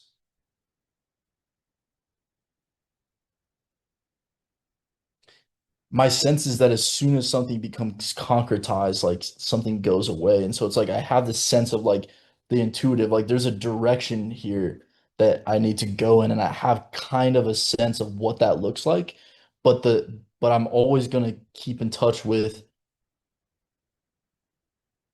like how much freedom is there in the being, how much beauty, how much truth, how much goodness. And if I feel like I'm going away from those things, it's like, okay, time to course correct. But it's almost like truth, beauty, and goodness become the direction, and the concretized thing is just like my current approximation of what that direction is. And then as soon as I hit it, it's like, okay, that was good. Now what's an even better approximation of what it would look like to move towards truth, beauty, and goodness? So I'll stop right there. No, completely agree. Very well said. I'll give it to Mr. Ebert and Mr. Lubert there. So the issue is, so lack, part of the problem is we tend to respond to lack in a manner that looks for objects of desire to get rid of the lack, when really the lack is the condition of the subject that affords excess and movement. And what we tend to do is we tend to identify lack as something we want to get rid of, as opposed to actually kind of an apophatic opportunity of which only finds fulfillment, quote unquote, in the movement of the ever development of the mystery of, say, beauty, goodness, and truth, or mystery in this sense. So what ends up happening, like, you know, I'm always trying to think together the great problem of Deleuze and Lacan, because I'm also Lubert looks like a 90s album right there with the background is freaking great. Is that, so there's this idea that like Deleuze is like freaking Lacan, what are you talking about? All kids are ever doing is connecting. They don't look constituted by a psychoanalytical lack. Like this, he has anti-Oedipus. He thinks the Oedipus myth is ridiculous, et cetera, so forth. But then again, there seems to be truth to what Lacan is saying, right? On this idea that there's some constitution of the subject of the lack. And what you were describing actually as kind of having an experience of lack, which you're correct, can be, there's a way in which lack is something you have to go through actually to change your relationship to it. So it's actually more of a movement toward, say, the mystery or the beauty, where you're, because of what I want to say is that lack is the condition of the subject that affords the possibility of drive or intrinsic motivation, where you come to enjoy the doing, the unfolding, the desire of the desire, as you can put it, right? So there's a way in which I like to say lack appears social in the social. So children are Deleuzian. Then we enter relation and we feel lack because you feel the anxiety of the person, your insufficiency. So lack appears when you say they have a nice car, I do not. So for me, a lot of psychoanalysis is sociological. I see it as a very sociological thing. But you see, here's the issue. As we learn in Hegel, I and otherness is inseparable. So the social is you. Okay, so Deleuze will talk about the individual. This is where it gets all fun, but I won't go into the debate that keeps me up all night. But lack appears, it's very social, but since you are made yourself by the social, you are lack in some sense. Now, the million-dollar question is, what is the ontological status of this lack, right? And this gets into the million-dollar metaphysical issue, because if you say lack is nothing, what does it mean for nothing to have ontological status, if you will, right? Like that doesn't seem to make any sense. So there has to be something about the lack that actually has this generative capacity, right? But you have to go through the social. And this is where my critiques of Deleuze arise, because this is where I'm about to go into, is that Deleuze, in my opinion, does not give us the sociology needed to go through to the other side to realize the fullness of his metaphysical project, because you have to go through the lack that's experienced in the social to, in a sense, return to what he describes as the kind of ever creativity of the child in the context of the social. That's the great return in a kind of Hegel or Humean sense. We have to learn to have that creativity and that connection in the social. That's the goal. So you start off Deleuzian, you become Lacanian, and how do you become Deleuzian through Lacan? Is a way to put this, okay? How do you do that? And if you don't go through Lacan, you lose social intelligibility and we have a bunch of trouble, right? And then the argument that I would make is that if you actually do that, you have many traces with Aristotle in the way that Mr. Jockin teaches him, that if you actually succeed in doing this. And that experience of the childlike, to use a Nietzschean term, but childlike in a Deleuzian sense of what, that childlike motivation, excitement, connect, because children just come up with games, they're just alive, like life becomes a game. The ability to have that in the social without destroying social intelligibility is what the term geopadia is getting at. And it is what we have to do sociologically for the new address. And it's really freaking hard. And it is a vision, not an outcome, of which is then open to things that otherwise could not occur. Thus, it's taking Dave Snowden seriously. And it really depends on what we choose to do now in a manner to realize that vision. So I don't disagree at all that a certain meaning of lack should not be overstated as the source of all quote unquote desire, because you could also say this: a misrelationship to lack creates desire, but the name of the game is drive, intrinsic motivation. So that's a distinction between desire and drive. Now, what drive means is very multifaceted in Lacan. I'm using it here mostly to talk about basically wheel turning wheel, self-motivation. But the self-motivation, how do you have self-motivation in the context of the social without destroying the social? That is really freaking hard. I think philosophy teaches it to you. I think art teaches to you. There are certain phenomenological experiences you can have. Things like the net is supposed to kind of point to that habituation of people. I think the ability to talk is strongly tied to it, the ability to have courage, all of these different things. But I simply want, there's much more to say on the point you're bringing up. But lack for us is actually is a part of the subject somehow that actually is the very possibility of beauty, of living toward beauty, and actually that being the source that compels our motion, right? But the problem is we tend to misinterpret lack as needing objects of desire to deal with. And we have to do a whole lot of work to get out of that. Now, then the question becomes, what exactly is lack ontologically? Is it just phenomenologically? What degree is it actually ontological? Deleuze will talk about, well, actually, it's a multiplicity. If you're talking about God, there's something apathetic. So there's all of those questions that open up. But I simply wanted to point to that. And I see Deleuze, social return, etc. And I think Bergson is part of that as well. But let me give it to Mr. Ebert. And everyone, you need to read Ebert's new Substack. I was thrilled to see it. It was a fantastic read. And Mr. Ebert, thank you for being here, sir. It's completely delightful. Hope you're doing well. Hey, I am doing well. I just picked up my kids, so I'm on the phone. Wonderful. Phone.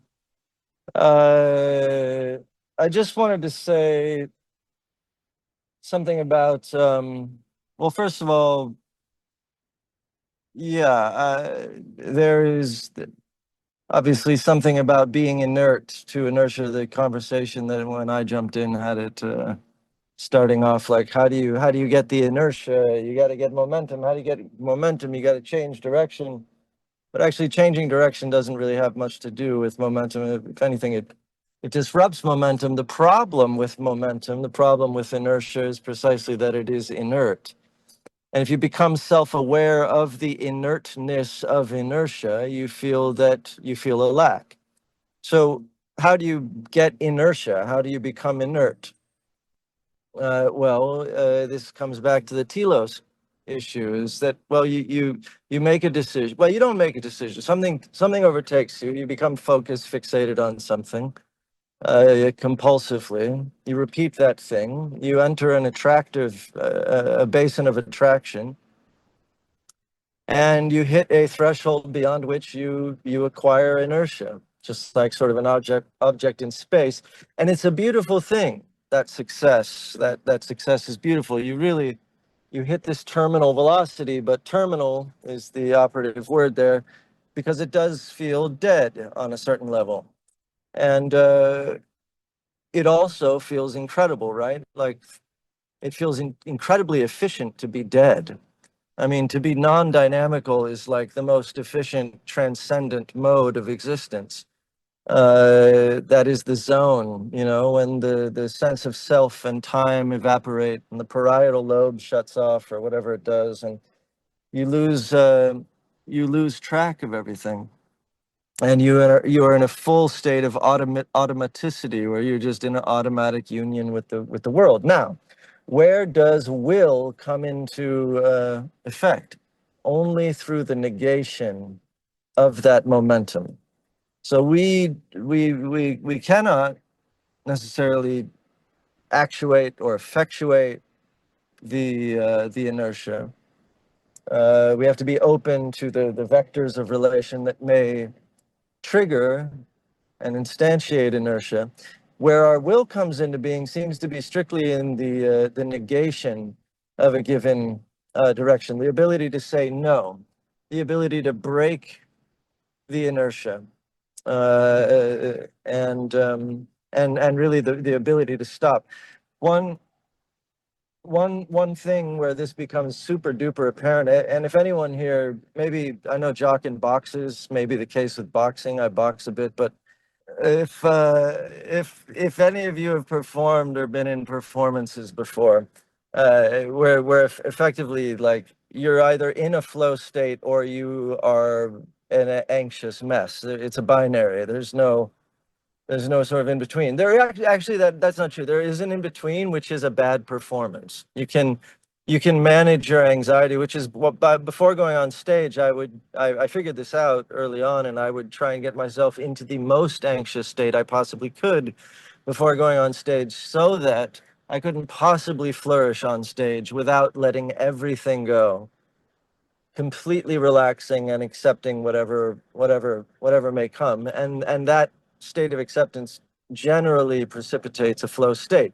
So anyway, I go on stage, and let's just say I'm in a flow, and I'm there, and everything is just happening, and every move is true, and so on, and then all of a sudden you start watching yourself, and you become aware of your inertia, and suddenly you're inert, and that moment breaks the momentum. And then what do? I learned also really quickly the trick is to not do anything. And I just saw like a recent meme where Benicio del Toro was getting advice from, I don't know, Anthony Hopkins or I don't know who it was, Denzel Washington. And he's like, what do I do when, there's a problem? And he's like, don't do anything. That's the trick. Stop. Just stop. So on stage, I would literally stop singing. I would just let the song fall apart. I would just stop. And it would take sometimes a second, sometimes 5, 10 seconds.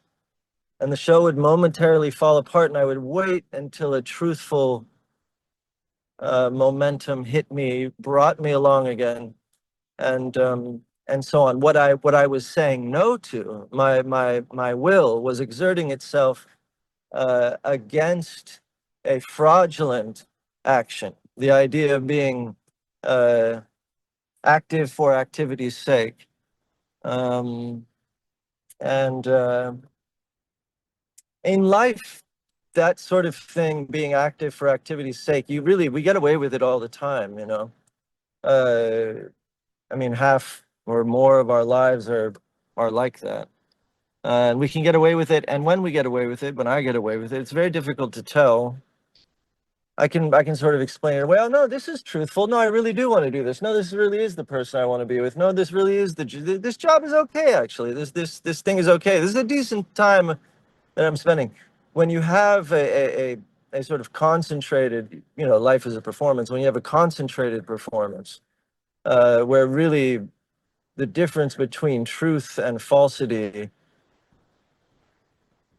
either renders you blissful or anxious, like because the binary is that naked and exposed, you can't afford to pretend that you're making the right decision, that this is the right move right now. You know that it is, or you know that it isn't. And anyway, so I just wanted to bring that up, that we do have well, first of all, that the lack that we feel is the result of a plenum, not an absence, and that the absence is the result of an excess, and that inertia that is instantiated from that excess is, if we become self-reflective about it, inert. And that makes us, and then the whole process repeats itself. But anyway, it's just interesting that this whole, framing of the will debate,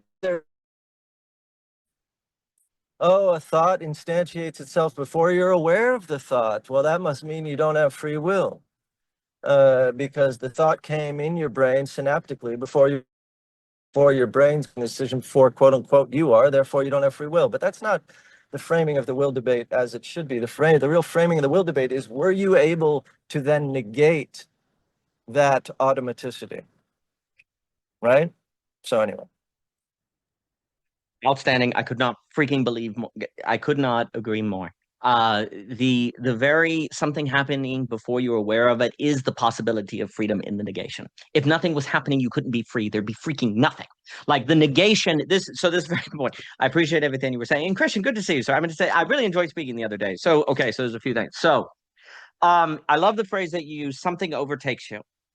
This is really important because I think it is tied to why it is a mistake to emphasize freedom with choice. As we were saying, is at the heart of the mistake of liberalism for all its good.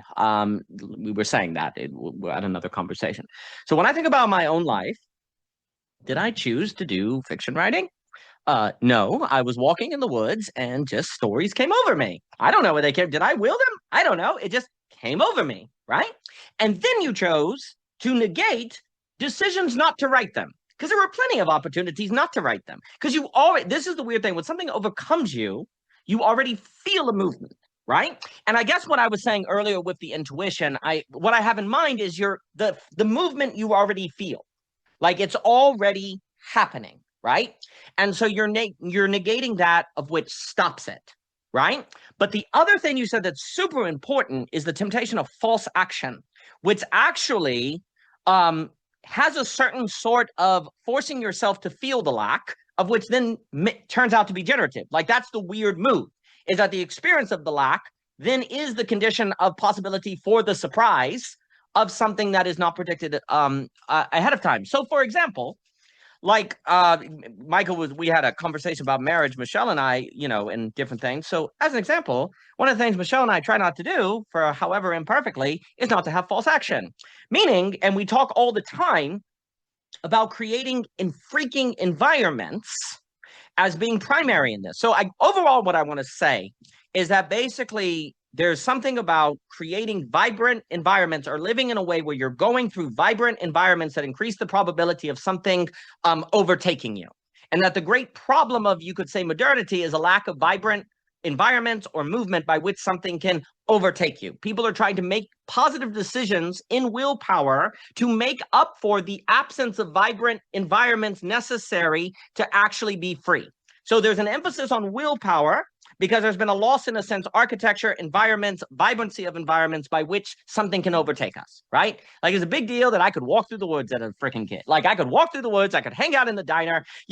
One of the reasons you're coming to the net is because it's an environment where something can overtake you. You have no idea what you're going to talk about, but something overtakes you and you negate the choices to go somewhere else or to not follow the thread, et cetera, right? And often vision, as we were defining it, requires a lot of courage, because you're going to be given options to abandon the vision that you have to say no to. So way more of life is about saying no than yes. It's way more about, absolutely way more about no than yes. You have to defend the thing that's already moving inside of you. And then this is what I want to say to people. If you have a situation like, well, nothing is moving me, I don't know what's moving me, then go find vibrant environments to put yourself in. You need to move through. You need to move. You need to freaking move. But people won't move in that way until they really, really feel the lack. And that's the weird move. And I guess what I want to say is, like, when Michelle, like when there's a problem, Michelle and I, like, we're not gonna watch movies. We're gonna sit on the couch and really feel the lack. And that's how you overcome it, dang it. That's where it generates something new. I love what you were saying about the stage. You stop. And then you feel the movement, but you feel the movement bubbling up in that very activity. So likewise, like a lot of people, I'll throw it to Lou in a minute. I appreciate what you were saying. There's that old quote, I think, from Pascal, who said, all the world's problems can be summed up in the fact that people can't be in a room silently together for 3 minutes. They can't do it. So that's why we're all going to blow ourselves up, right? That inability to. So one of the things we always talk about is dating advice, kind of in a way, is instead of doing things together, go sit in a room alone together, because you force yourself to encounter the boredom and the lack, and you see intimacy is basically generated in that condition. I'm not saying intimacy can't be participated in as you go to the movies or as you do things together, but when you start feeling the going to the movies or doing things together, and you can freaking sense it. You can sense when it's an effing false action. You know it. It's in that intuition. It's not rational. You know it. When you feel that, then stop going to the movies. Like, encounter that, dang it. Really encounter it. And that is the condition of the possibility of the movement that is real and thus intimate. That has the intimacy to it, right? But you have to face the lack. But in that very radical way, the lack then is kind of apathetic. It has this generative. It's able to unlock a movement that no matter how hard you will, you can't create that. You can't will intimacy. You can't by willpower create intimacy. What you can do is create an environment where you encounter something together where the intimacy comes over you. And for me, the social coordination mechanism is a social environment where things can come over people and they can have that experience, right? We have to recreate, we're trying to deal with political and social problems in the realm of willpower that can only be addressed by creating vibrant environments that increase the probability of things overcoming people, by which then they find themselves moved. And now they can be free because they can negate things that are trying to stop that movement. And freedom is found thus in the preservation and commitment to the choice that is the alignment with the movement you find yourself already in. Because for me, the choice that frees you is when you choose that thing that overcame you. When you choose that thing that overcame you, now you're free. And now choice is about negating the temptations to not follow that thing. And thus freedom is found in that. I have more notes, but let me throw it to Mr. Thank you for everything you said. Let me throw it to Mr. Luber and then Mr. Jock. And Mr. Luber, please. Can really relate to that. I fight that every week. It's okay. Okay. I basically okay, I guess let me go backwards a little bit. Because I think we all agree. I think it's pretty easy to agree on, like, from a philosophical standpoint, the end vision.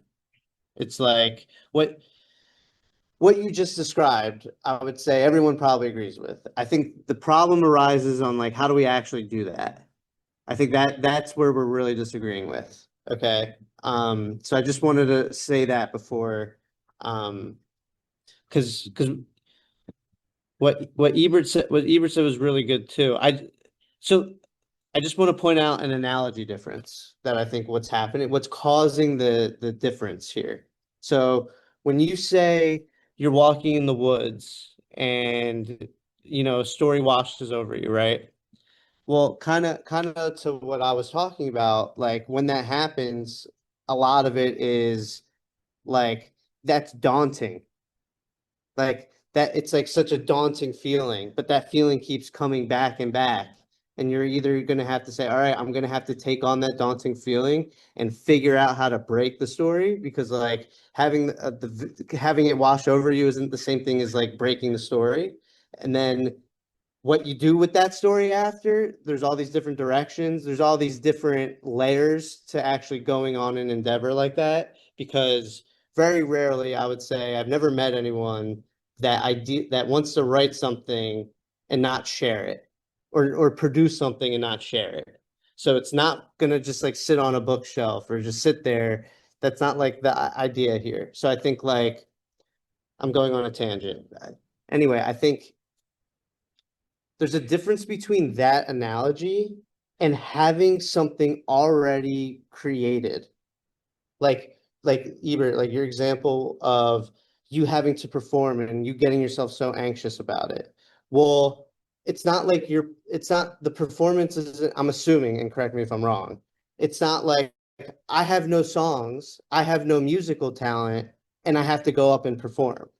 You're coming with, I have musical talent, and I have created these songs already, and now I have to perform them, which is a very different starting point than the analogy of, I just had this notion wash over me. And to use, like, my book's language, so, like, I make sure I'm on the same page with Daniel a little bit. It's like when it comes over me, that notion hasn't actually achieved an irony with a causer in it yet. So for me to get to that point, aka breaking the story, like, you have to do some work. You have to, like, actively choose that daunting thing. To your point, Daniel, that you were just saying, you have to actively choose that thing that washes over you. That is so daunting. So you're kind of having to, the analogy difference is you have to do an action that you have really no idea how to get there. Like, you might have a sense, but you really don't have an idea. Versus, I'm about to do an action, aka perform, and I have different kind of material that I'm working with. I would argue way more concrete, way more embedded in you than the thing that washed over you.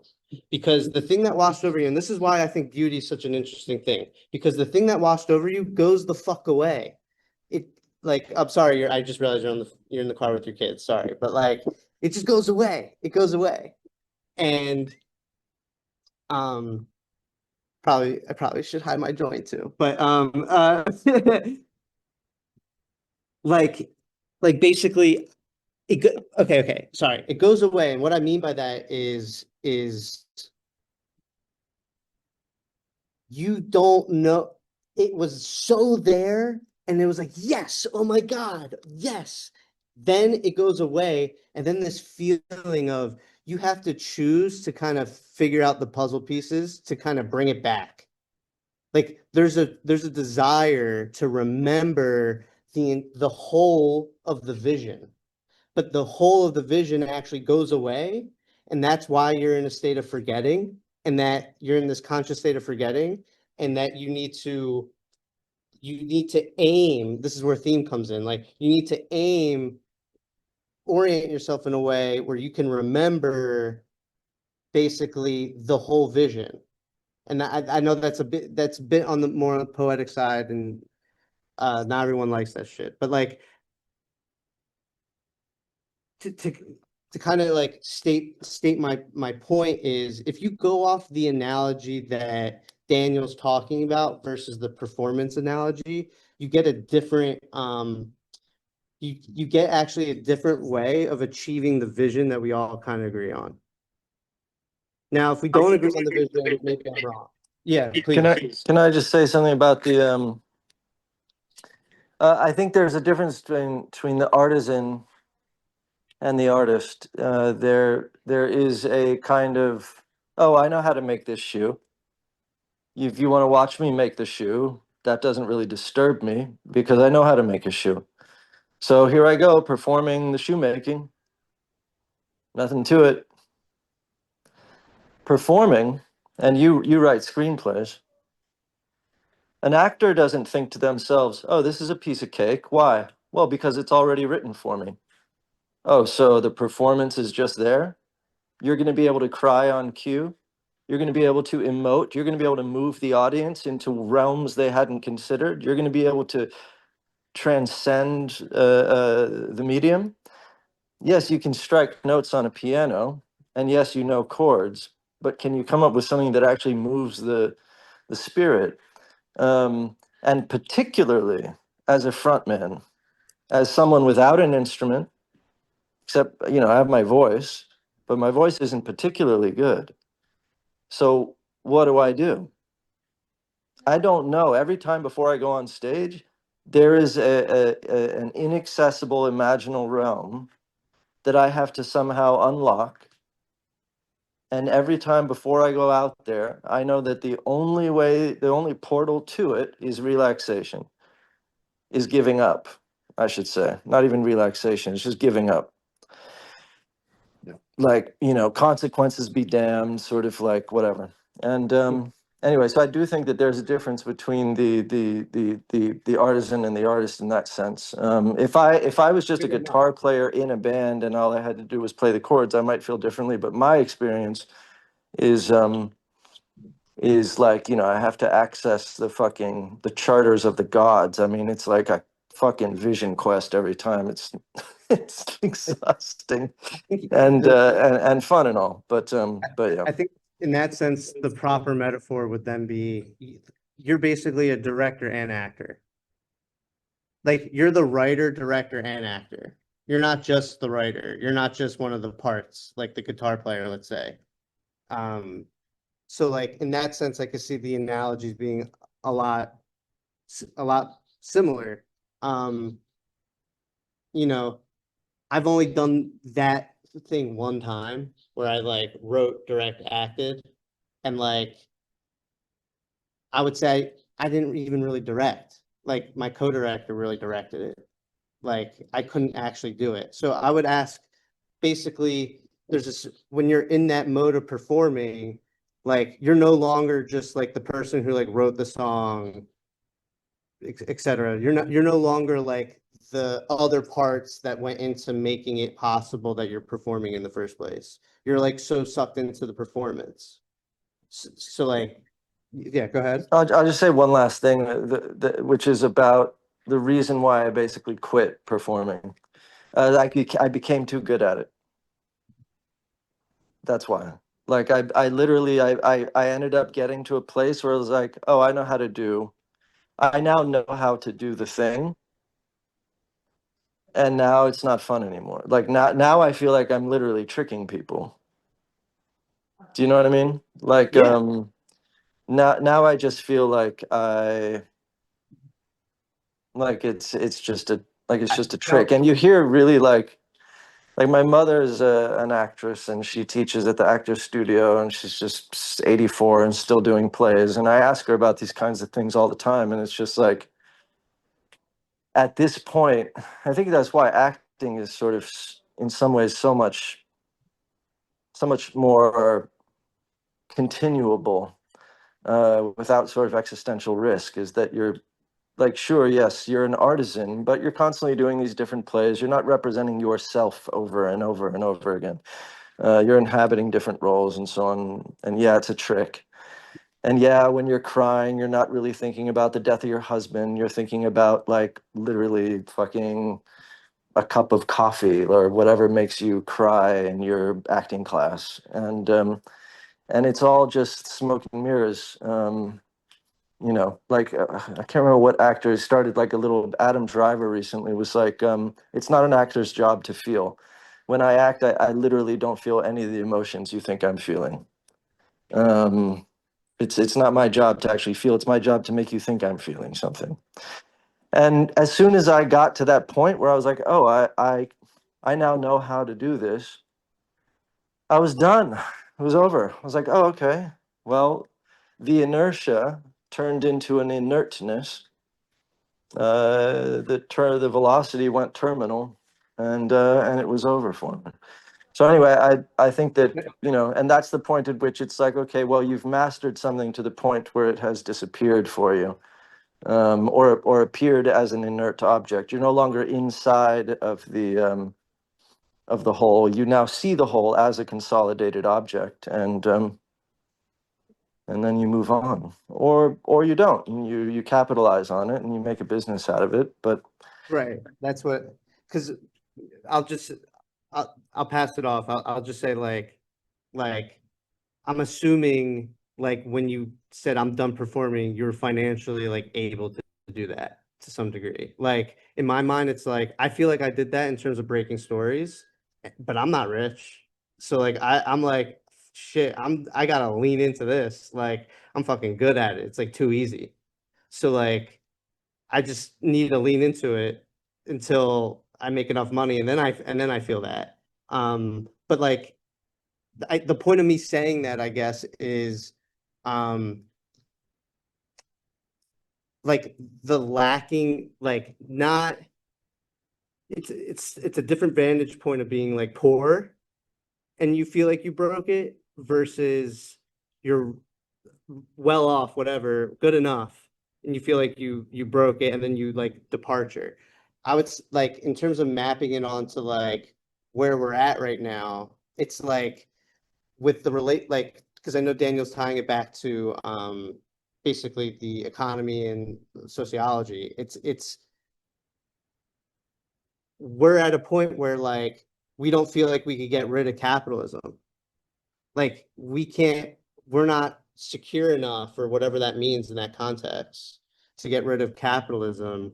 So like we got to like lean into like if technology or AI is like, yeah, we're so good at technology, like trying to map the analogies here. So like it's like, what do you do if you're in that state of being basically poor, you're already good at it, but you don't have the opportunity to really like depart from that and kind of go into a new endeavor. Like you're stuck in some like quasi solipsistic like state, it seems like. So like that, like just starting a business like still doesn't make you like rich automatically, because there's some cases where people are actually good at it and like the opportunity doesn't happen for them. Like, sure, we could debate whether they were good at it, but I'm sure we'll find some cases where they're actually good at it. And for for whatever reason, for the sake of argument here, they didn't have the opportunity. Like, what do they do? In other words, what does society do? If that argument is true, that analogy holds, that society is basically that character that I'm kind of talking about. But I'll pass it off. Absolutely magnificent. And Mr. Ebert, what you described is a reason why I find that remarkably noble, extraordinarily respectable. What you're describing there, Mr. Luber, I think is a reason why, in my experience, many rich people constantly convince themselves they don't have enough money, because that solves the problem. Like, money can be an environment that keeps you in it for the right reason. Like, you stay as a quote unquote artist, I know, and you never become an artisan, but it's actually a kind of bad faith, actually. Because there is something to be said. The problem is, yes, money can keep the artisan, the lack of money can function to an artisan to make them feel like an artist because they're a starving artist and they're not recognized, right? So there's a kind of Schrodinger's there. Maybe I'm an artist, but I'm not actually recognized yet in order to tell the difference, because there's the sharing element, right? So that can kind of keep you actually in the right spirit, because there's a certain uncertainty there. And that uncertainty continues to create motion and movement in different things, right? But basically, that would mean, Mr. Luber, that you are set up that if you ever start to make money, you may begin to feel like you're just an artisan.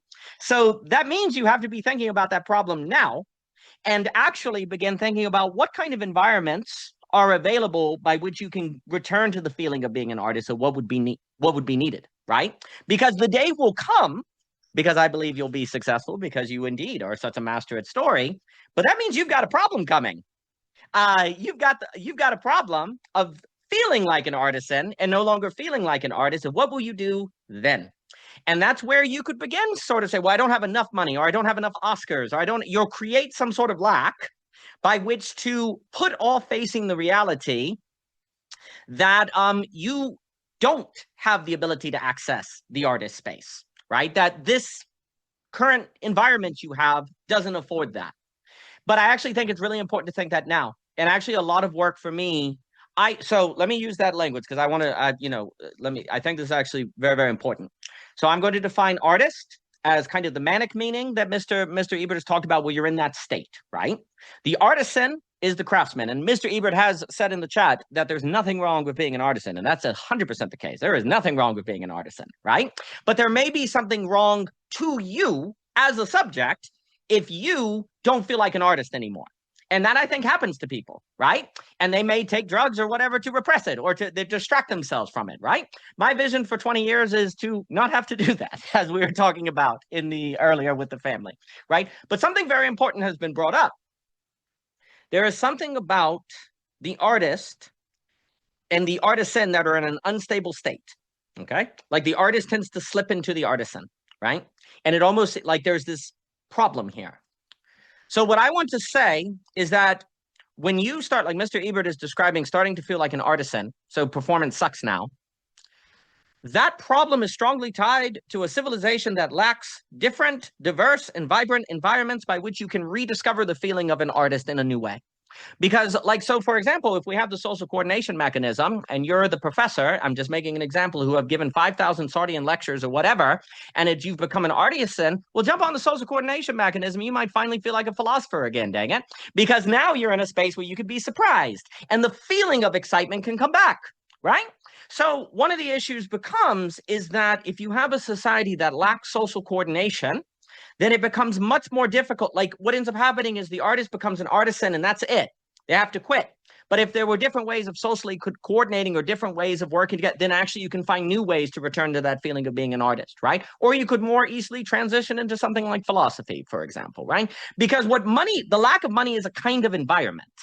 That's a kind of environment because it is a life condition that then actually helps you in that lack to not feel the emptiness of being an artisan that has lost the feeling of art because you don't have recognition, right? Because until you have that recognition, there's something about being the artist that hasn't been fully realized. Because you're an artist to yourself, but you're not socially an artist. So there's an incompleteness there, right? But once you are socially recognized as an artist and you know how to enter into the art state whenever you want, and you're a master at it, then you have an auto mastery that makes you feel like an artisan and it's not fun anymore. And actually, I think Mr. Ebert put it very well. You feel like a cheat. So do we have a society that has vibrant enough environments or different ways of socially coordinating to when you achieve that state of feeling like a cheat, you can move to another place, or you can actually find the next level of artistry or the next way of actually being challenged?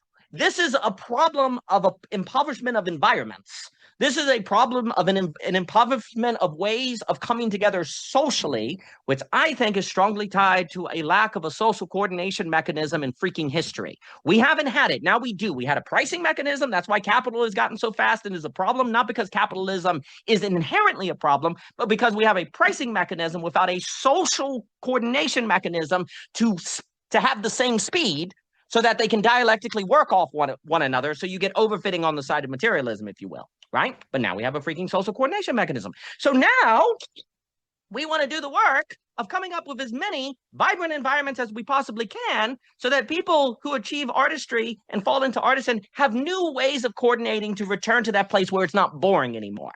And that work has to be done or you're doomed, in the sense of you're doomed to one day get to the play. Like if we, and I'll throw it to Mr. Ebert here, if we have a problem as a society, we can't keep artists from eventually in success becoming artisans or having to create, I'm a rich guy, but I don't have enough money. Bad faith stuff. We have to create lack in the bad lack. We have to create lack in the way that Mr. Nelson was talking about because we don't have the environments to incubate and deal with this problem. And so you're either in a kind of bad faith or by convincing yourself that you don't have enough money or whatever, or you just become an artisan and repress the artist, right? You and maybe that's fine, but we don't have the, let me put it this way. I want a world when people become an artisan from an artist, they choose it. Like they choose it in the sense, like they've decided it, right? Right now, it's just basically something you slip into because you don't have a choice because of a lack of vibrant social coordination. I think this logic applies to professors. I think the flow of money, I think it is so difficult for rich people to invest their money in initiatives that are social because you got to have a nonprofit. And if not, they're not going to give you the money. It's very difficult for rich people to invest their money outside the equity market. Okay. So basically they have no choice but to make more money. The flow of money is very, very limited. That's another example that is leading to the dearth of social environments. That needs to be reformed. It is really hard for people to freaking talk because education is about trivia. So that's the flow of communication. That's what all these things have been flow is happening.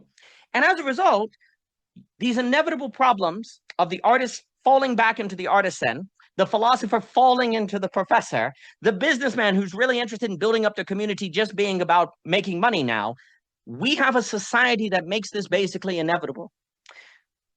But we can create new environments, and we ought to. But let me give it to Mr. Ebert. Mr. Ebert. Yeah, just real briefly, there's a quote by what's his name? Oh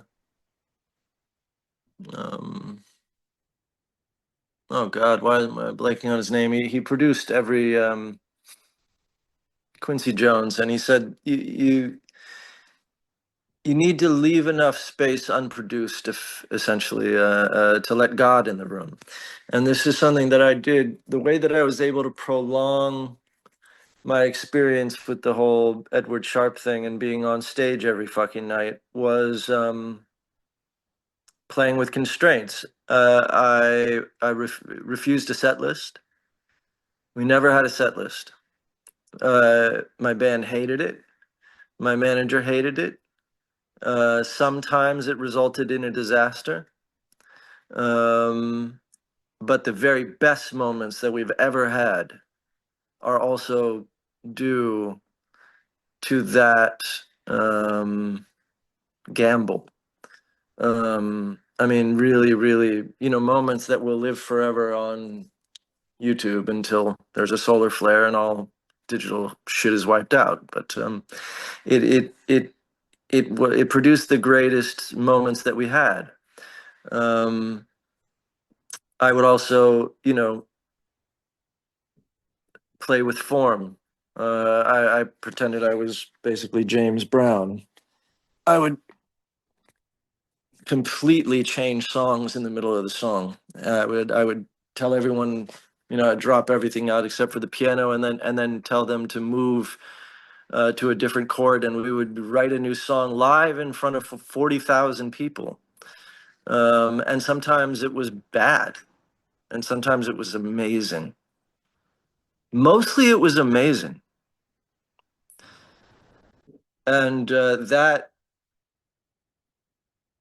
fear, first of all, by the way, fear and the flow state are completely linked. Like, I can't remember why it is, but I was studying this at one point. Jonathan Haidt and Jim Keltner did a bunch of work on this, and they were studying awe and the parietal lobe and so on. Rock climbers almost invariably have to go into the flow state. There's something about the presence of death, boxing, that kind of thing, where like it's flow state or bust. You know what I mean? Anyway, so fear, there's something about the unknown, about approaching the unknown. And when you say that we don't have the environment, that's absolutely correct. And despite everyone being upset with me and me knowing that it was to the detriment of, you know, like bigger shows, like if you want to graduate to like headlining Coachella, you have to have a timed show, unless you're the Grateful Dead or something. You have to have a show that's like the lights come on at beat 445 in song 3. Then there's a screen that shows a video that complements the song at 2 minutes on song 4. Everything has to be synchronized. And it's a bummer when it's not. I remember I was going to see Paul McCartney for this first time, actually. And I think I brought my kid, actually, and we were watching him, and he said something really poignant before he sang Blackbird or something, and or maybe it was right before he sang, I don't know, Imagine or something. He did something for John Lennon, and my friend turned to me and goes, I saw him last year. He said the exact word for word same thing before that. And then we saw him again recently, like 4 years later. It's going to be his last tour. He can't sing anymore. And I was just waiting for that moment. We didn't hang around long enough, but I was like,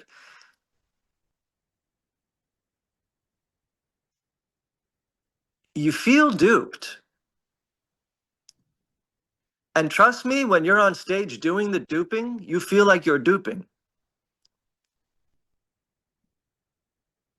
So you have to give enough space to let God in the fucking room, and to keep it alive, in my opinion. That gamble is, you know, in movies you're lucky, right? Because you get to do however many takes. You get to try things, especially if you're the star of the thing, and you know, the AD is not on your ass, and you can afford to be the guy who's like, you know what, I'm going to take some time here. Let's do another take. Let's try this. That's almost invariably how we get the greatest performances that we've ever gotten. A lot of our favorite scenes in movies are improvised moments. You know, I mean, so many that I can just think of too with Brando right now. That whole end of The Godfather with the oranges, improvised. The end of same year, 1972, Last Tango in Paris, when he goes out onto the ledge and he whispers, the director doesn't know what he whispered. And it's the last moment of the thing. He just decided to say this thing. And some people think it was his way of fucking with Bertolucci because he hated the director. But you know, it's like these are the kinds of things that produce, because we can feel when that thing is happening in real time. We can feel that, and that's what we're going for. So we can create those environments, but increasingly we're expected to create less and less and less and less and less and less of them. But it's really up to us to create those environments, because we are the creators of our environments. So if we want to, I mean, the net is a great example. It's pure possibility space, right? So anyhow, all right, cheers. Yeah, this is good. Completely magnificent. Every time you make a constraint, you're making a new environment. So in my experience, like, again, many rich people, they have all the money in the world, but they're not rich enough, right? Because you're creating a constraint. I don't have enough money, but it's a false constraint, because and also because there's a sense in which you know it's a false constraint, because a real constraint forces improvisation. Like, there's something about the presence of improvisation and the presence that suggests the presence of constraint. If there's no improvisation, then there's probably no constraint. In fact, I'm tempted to say there isn't constraint. So the problem you often have with rich people is they say, I don't have enough, and they just keep doing the same thing. So it's not really improv. They know exactly what to do. So it has a kind of falsity to it. And I also think it's a reason why you can see rich people just like people who have a false constraint in order to compel action will hang out with other people who have that false constraint, right? In order to create a plausibility to themselves, and self-deception is not a false constraint. I think it's a major problem. Basically, creating constraint, like what you're describing on the creating constraint to create a new environment that then makes this powerful meaning come forth. Basically, I think the social coordination. So the problem is the bigger the system, the bigger the scale, they don't like improvisation. And you could even argue they can't do improvisation because of a numbers problem, right? Trying to figure out how to logistically coordinate all those bands, all those different people speaking at different places, and they have a reputation. They basically can't. To give them the benefit of the doubt, they can't do improvisation, or at least they don't feel like they can, right? Because there's a problem of scale and space for God, space for improvisation, right? Well, now we have social coordination mechanism that's democratized with this technology, right? So we can actually create environments that allow constraint and enable constraint and are more inventive about constraint to force improvisation in new ways, right? And that improvisation, spaces of improvisation are completely critical for the formation of personhood. If you don't have spaces of improvisation, you feel more like a robot than you do a person, or you feel dead inside, and you don't know what to do about that dead inside. Well, you need spaces of improvisation, which the society denied you. So then what do? It creates a problem, right? But one of the reasons it's denied it to you is not because it's a conspiracy of people wanting to deny it to you. It's the problem of the laws of scale. It's the problem of the laws of trying to actually create something that makes everyone above the poverty line. Longer conversation, but what that ends up doing is removing places of improvisation, which we need. But now we can socially coordinate to help make those environments, of which can help the artist stay an artist if they become an artisan in this area, right? They can move through. I mean, me personally, like if I were to speak personally, because I just really appreciate the distinction between artist and artisan. I'll remember that, Mr. Ebert. I really appreciate it. And then I'll give it to Christian, Mr. Lubert here. It's like one of the reasons, like, for example, like I've never been excited, like I've never like personally, like I'm not too big on giving like lectures on philosophers or doing things like that, because there's a sort of feeling where it feels more like artisan. It feels like philosophy as artisan, which I think I'm extremely grateful for people who perhaps it is more of an artisan because they've taught me things, right? But for me, it feels more, it's in that, it feels like artisanship, right? Which I think is fine as long as you also have places to still be an artist, right? But that means you have different environments. Okay, so we haven't, it's been very hard for the college professor, as an example, to have the environment where they function usefully as an artisan, lecturing to the class, and then go have conversations where they go back to being a quote unquote philosopher, space for God, right? Because the bureaucracy takes over, or the grant regime gets in the way, right? And they can't jump, I think they try to do it at conferences, but then you go to the conference and that's been taken over by the bureaucracy and the presentations, right? But now you can easily imagine a bunch of college professors who are in philosophy at the end of the day, they're artisan, jumping on a call like this and having the time of their life. And that's probably where the next friggin' Bloomsbury group is. Like that's what they need to do for the, like when you look at history, Randall Collins, all of that different stuff. The reason why like something like Cambridge is really important is because of the house off site of Cambridge, where all the people going to Cambridge can gather, like the Bloomsbury, the Virginia Woolf's house, right? So the reason why everyone like Keynes and all of those can meet at Virginia Woolf's house is because of Cambridge bringing them together, but then they need to go outside of Cambridge to really make the magic happen. You see this pattern all throughout history, where you have a centralization that was needed, but then people are meeting just outside the centralization, right, who were brought together, because then they're outside the system. So they can go back to being an artist, per se, versus an artisan, right? More and more, the system has made it difficult to have a house like Virginia Woolf's house for the people at Cambridge to meet at. It's become more and more difficult for that to occur. We can get into things like the property cost, asset, all of those different things. It's become more and more difficult to do, right? But you still need it, because that's where real thought happens. It happens when people who have been brought together, who are the best and the bright, et cetera, they're brought together, but then they're allowed to function outside the thing that brought them together, right? Because that's when it goes back to the magic. That's a new environment, right? So the social coordination mechanism allows us to come together without the centralization structure so much, right? And that then makes the possibility of a multiplicity of environments by which artists can always find a place. If they become an artist in an X environment, they have Y environment to go back to the artist experience, which will probably enhance their ability in the first environment where they're an artisan and they keep moving and they keep developing. That is all a social coordination problem and an environment problem of which laws of scale make unsolvable. But the name of the game is not just to make things smaller, because you can feel like if you're an artisan on a big concert stage, well, then you just feel like an artisan on a concert. It's not really size; it's about constraints in movement. Though that is what we have to think. So the way you address the issue of scale is not to remove scale, but to think about spreading a multiplicity of new constraints and environments, of which now we can do, and we haven't been able to do it very well until like 10 years ago. Very new. I'll give it to Christian Luber here. So the successful business person was basically doomed to eventually reach the place where they had to convince themselves they didn't have enough money, or they turned to religion. Religion would step in to help people with this, to return space for God, right? Making up for a lack of social coordination. Or the artist was doomed in perfection to become an artisan, right? Or the person that was able to become a social butterfly would feel like they were lame in their social interactions because they had figured out how to gamify relationships, right? This was the fate of man. This was the fate of humanity. It is no longer necessarily our fate. And precisely the legacy of those mistakes, if you will, or those fates that people have encountered, can be the motivation and the forcing function to use the social coordination mechanism well.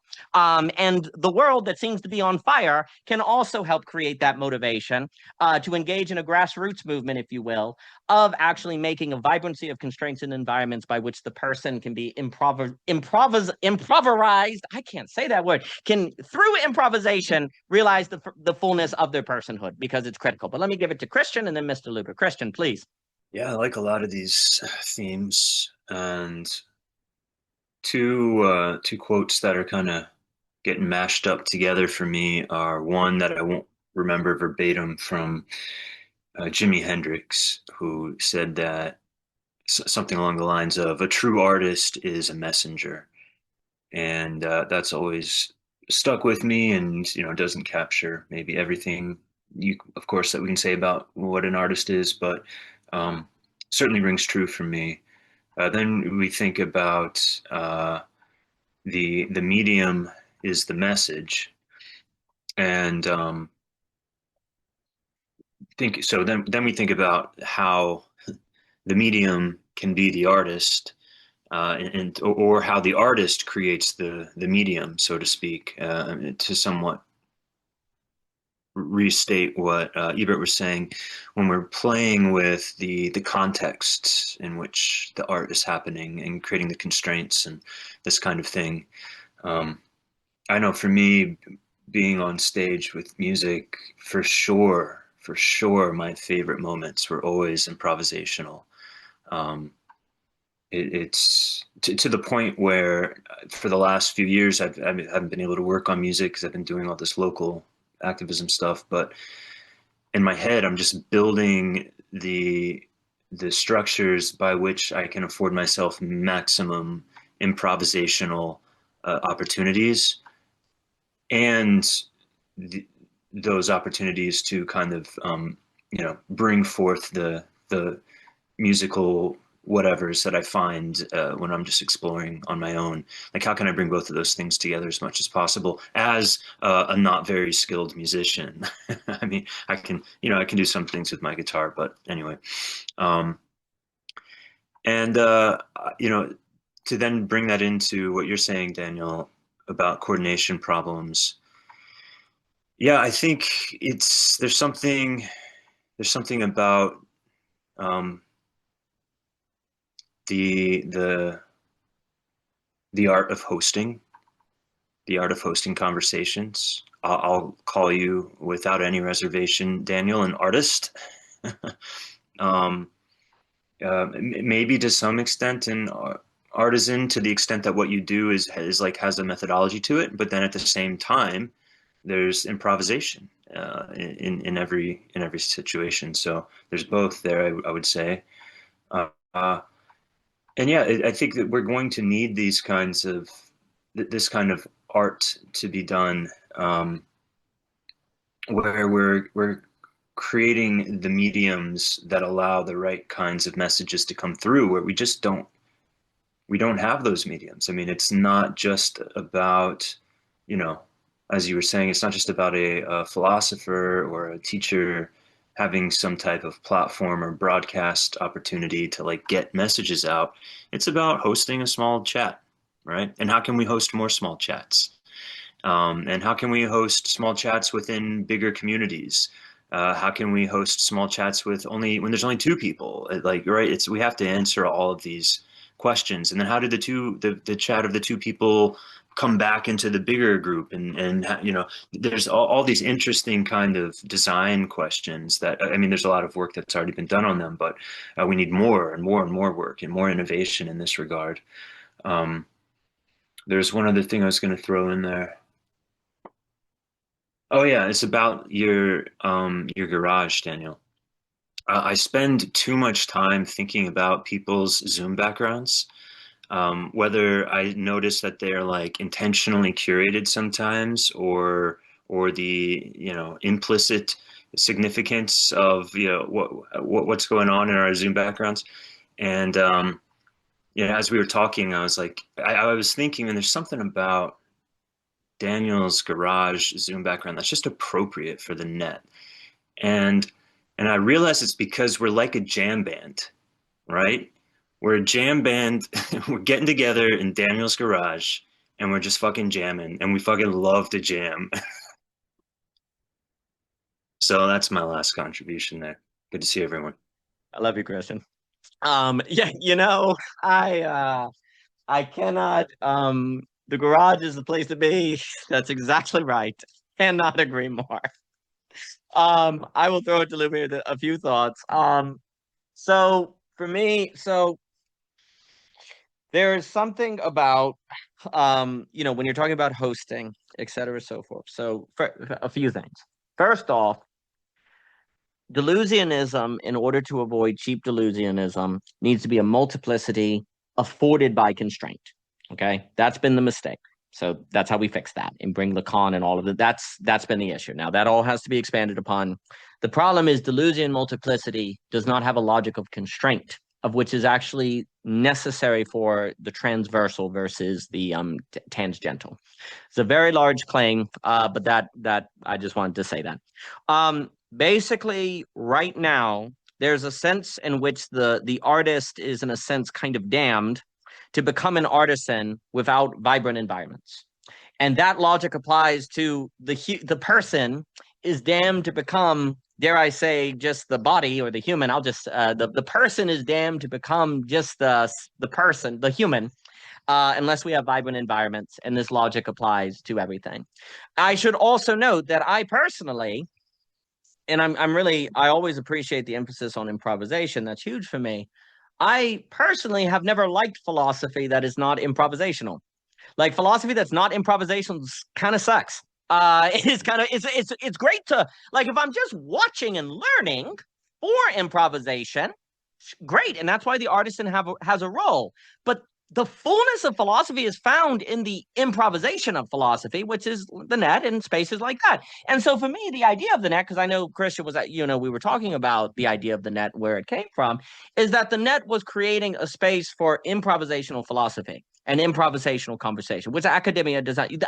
Colleges try to do that with the discussion room and discussion talks. No, because you have to allow each student. It would work if when you had your discussion groups in college, each student brought their Heidegger, Hegel, and all them and put them in a big, no. They're coming, all studying SART together, and the TA is the neurotic force, right? So that's a very different matter, right? But improvisational philosophy, and I actually think a reason philosophy, in a sense, has gone through a death is because it has lacked environments of improvisational philosophy. And I think similar things happen with art, right? Like, in a way, AI is basically the logical end of the artisan versus the artist, right? And in that way, it could liberate us to really focus on being artists and actually grateful for AI as helping with the artisan parts of the artist, right?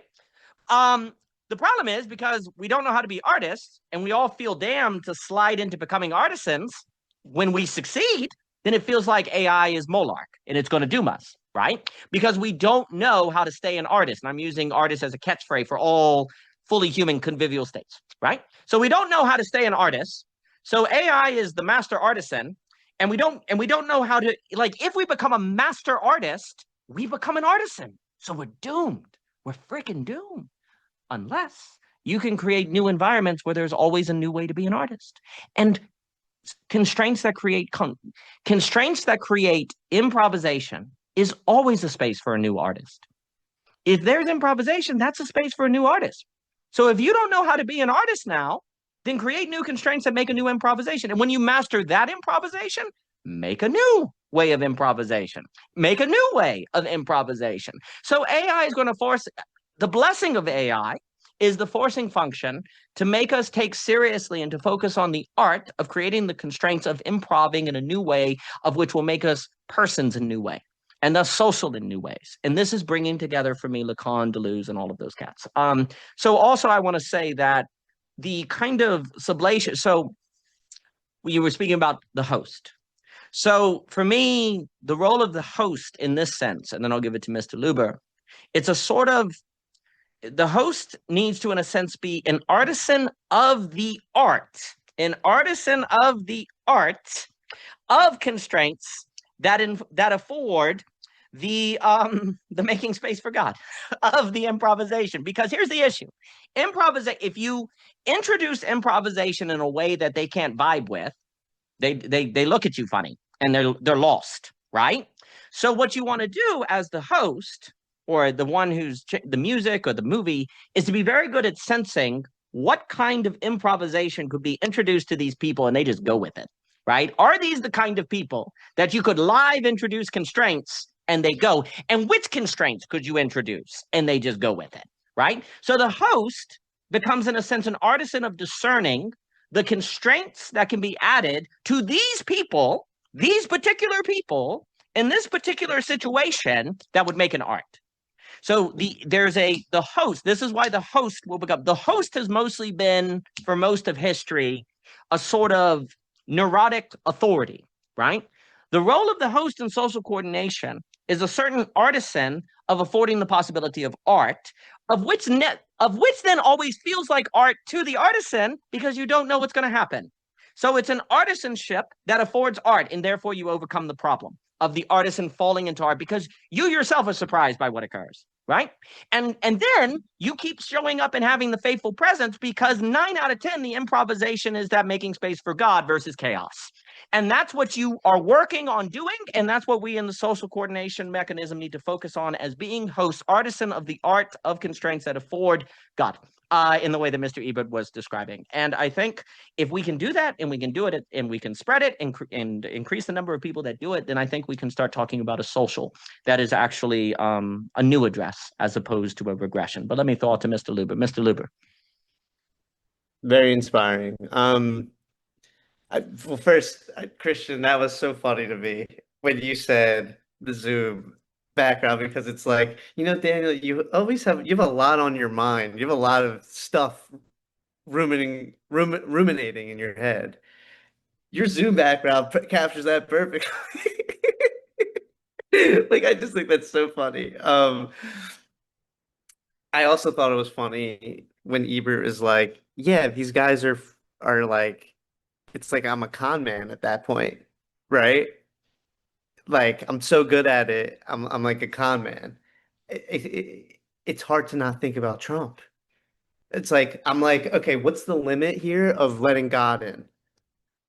Because talk about improvising. I mean, like, look, not a fan at all. In a vacuum, when he said, like, the Japanese surprise joke, like, in response to that question, like, in a vacuum, that is, like, so funny. It's like, it's just like, it's so good. He's like, the improvising is on point, like, in a totally inappropriate for him to do that. Like, if you take it outside the vacuum, obviously, but it's just like, he's so good at improvising. I think I want to kind of talk about like the boundaries and limits of this, because if it goes unchecked, you're basically kind of asking for like people like Trump, because he does give you that feeling. This is where like virtue comes in to me. Like it's like the goal alone can't just be having an environment that gives you this feeling, because Trump does that. So what do you call this other dimension? This is where I'm like, I'm curious how this relates to like saturation and just like, yeah, I'm an expert at this. I'm good at this.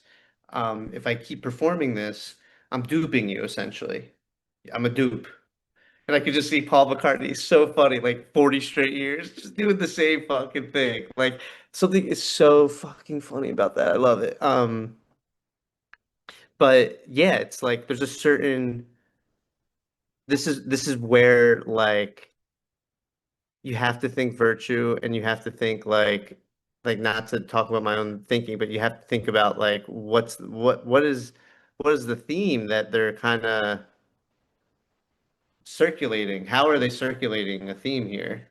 And you kind of pick up this pattern of like, oh, there's something like kind of fucked up going on there. Something really fucked up, like call it evil, whatever you want to call it. But it's like it's given everybody this feeling of like, which to me I would assimilate with like that's how you get attention.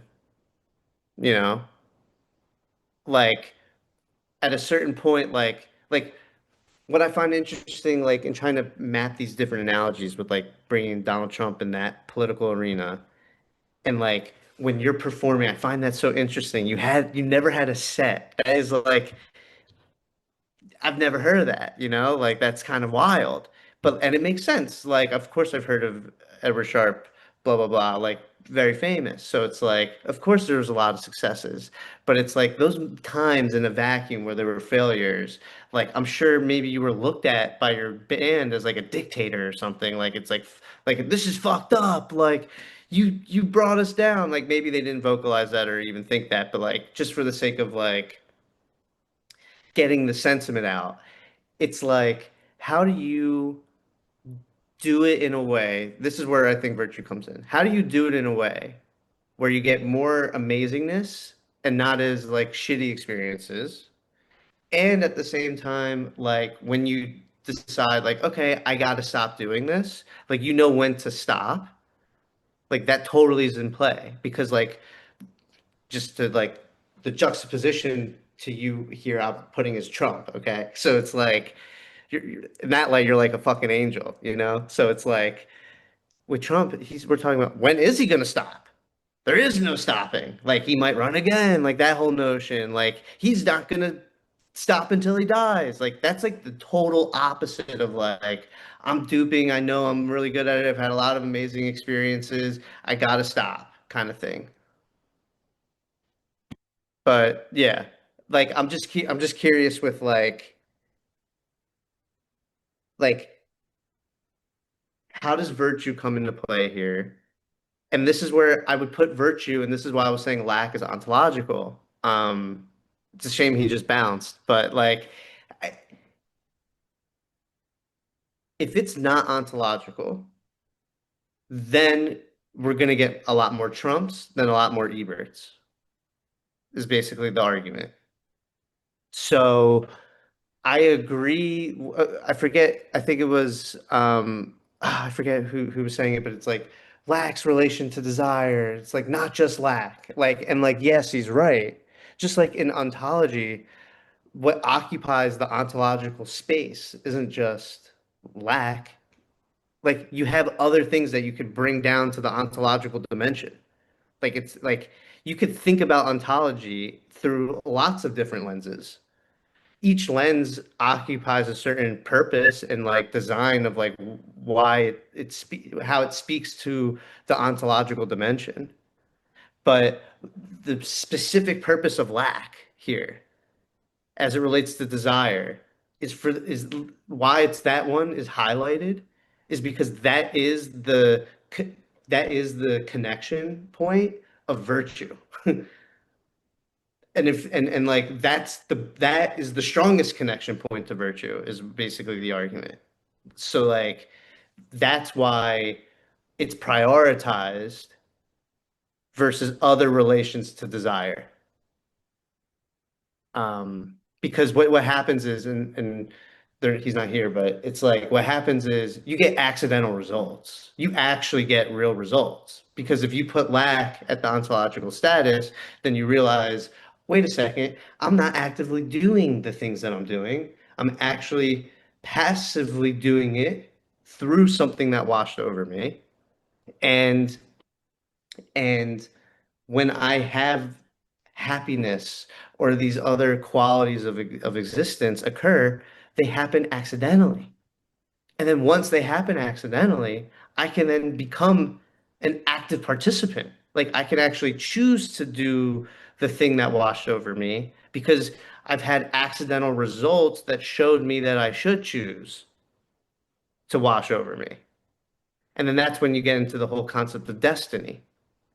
Because destiny is when you're destined to choose that which washes over you because things have accidentally happened, and what you do is you put it into a narrative. Because you put into, yeah, that was like basically exposition. And now I'm on the journey and I'm choosing this journey. And it's like, yeah, I'm now a father, or yeah, which isn't the same, obviously, but it's the closest I can relate. So forgive me. Yeah, I'm an owner of a dog.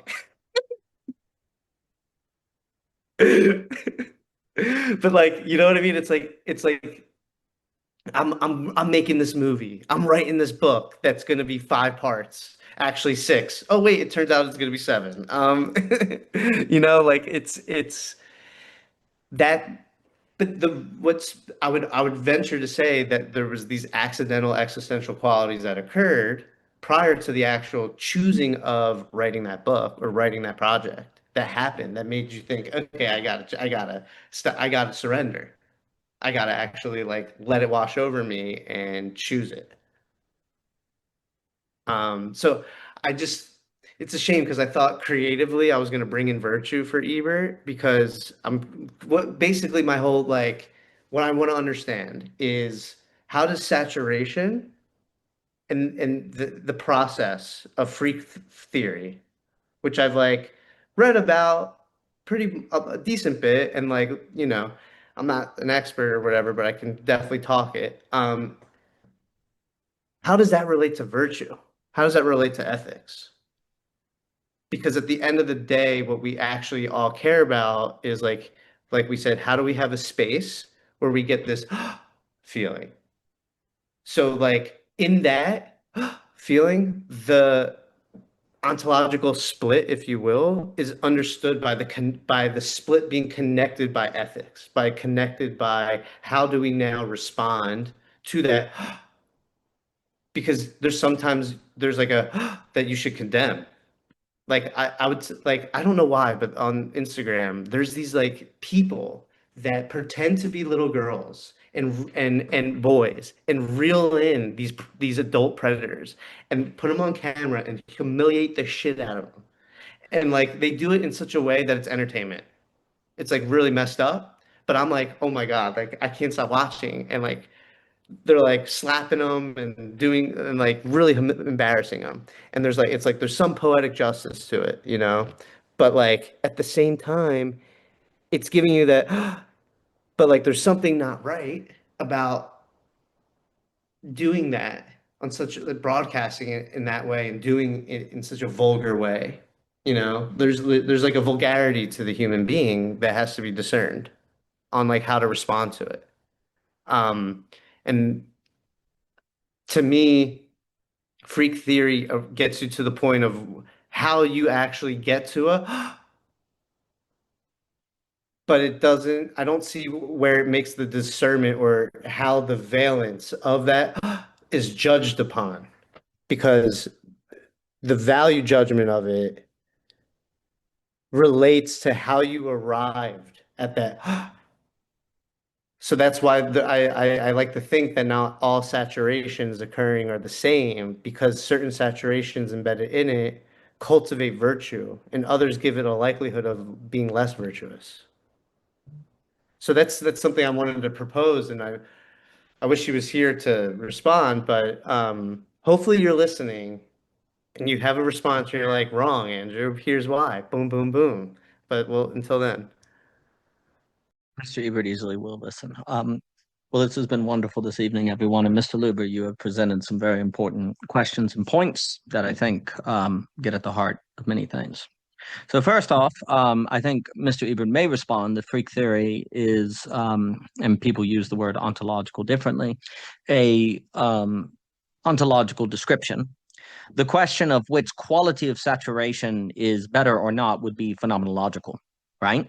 And so for me, freak theory ontologically, yeah, it's completely the case. I think the freak theory is magnificent.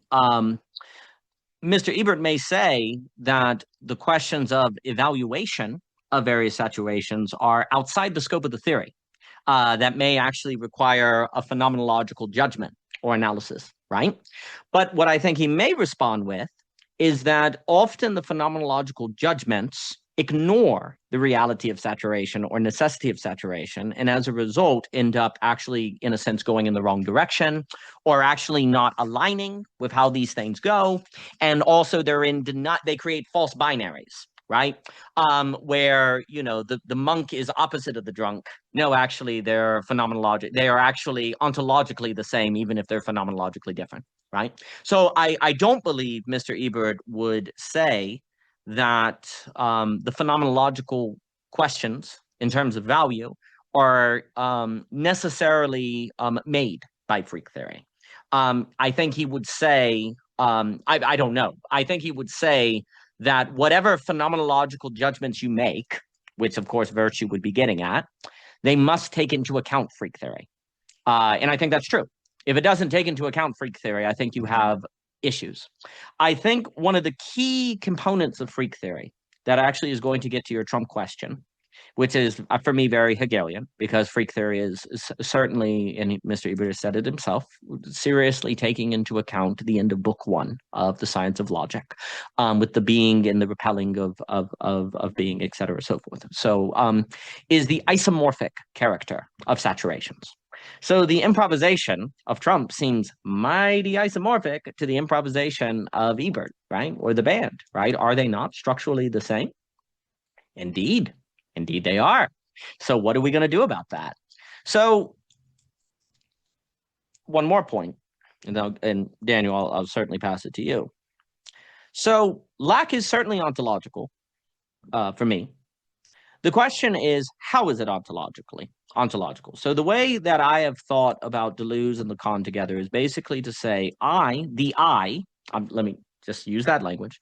The I consists of an ontological lack because the I is ontologically social. And the lack is social. It's a social lack. But since we are social, therefore the lack is ontological. That's the tricky move. This would suggest that an animal that was not social does not have lack. And I think that's true. That's why when Kafka says like a dog, there's actually an idealization of the animal in Kafka as overcoming the problems of totalitarianism and oppression, because the animal doesn't have lack. But that's also why it doesn't have the social. You know, animals certainly have, you know, and Deleuze talks all the time about wolf packs and gatherings and things. Yeah, they have aggregates, but they don't have gestalts, and this is what's important. The social for the human is a gestalt. It is not an aggregate.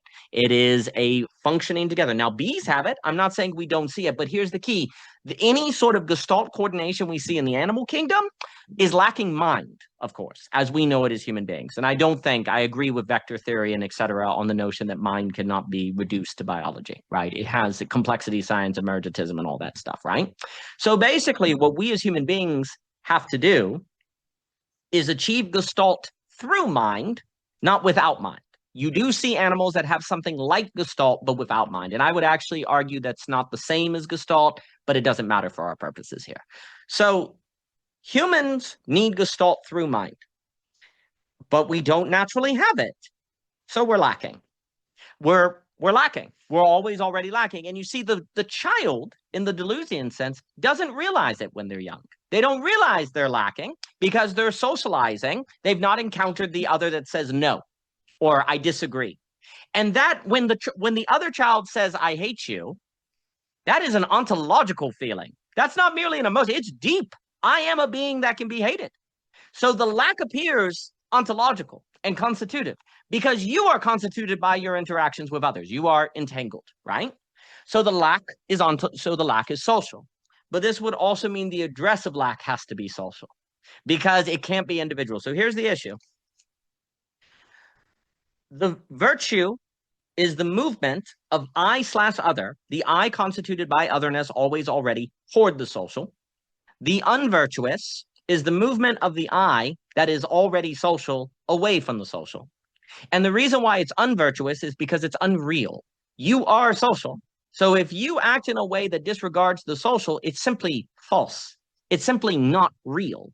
The lack of virtue is ontological self-devouring. What is not virtuous is ontologically auto-cannibalistic. That's why we always talk about auto-cannibalism. The reason why it is unvirtuous is not because it's, in a sense, what I don't like, ick.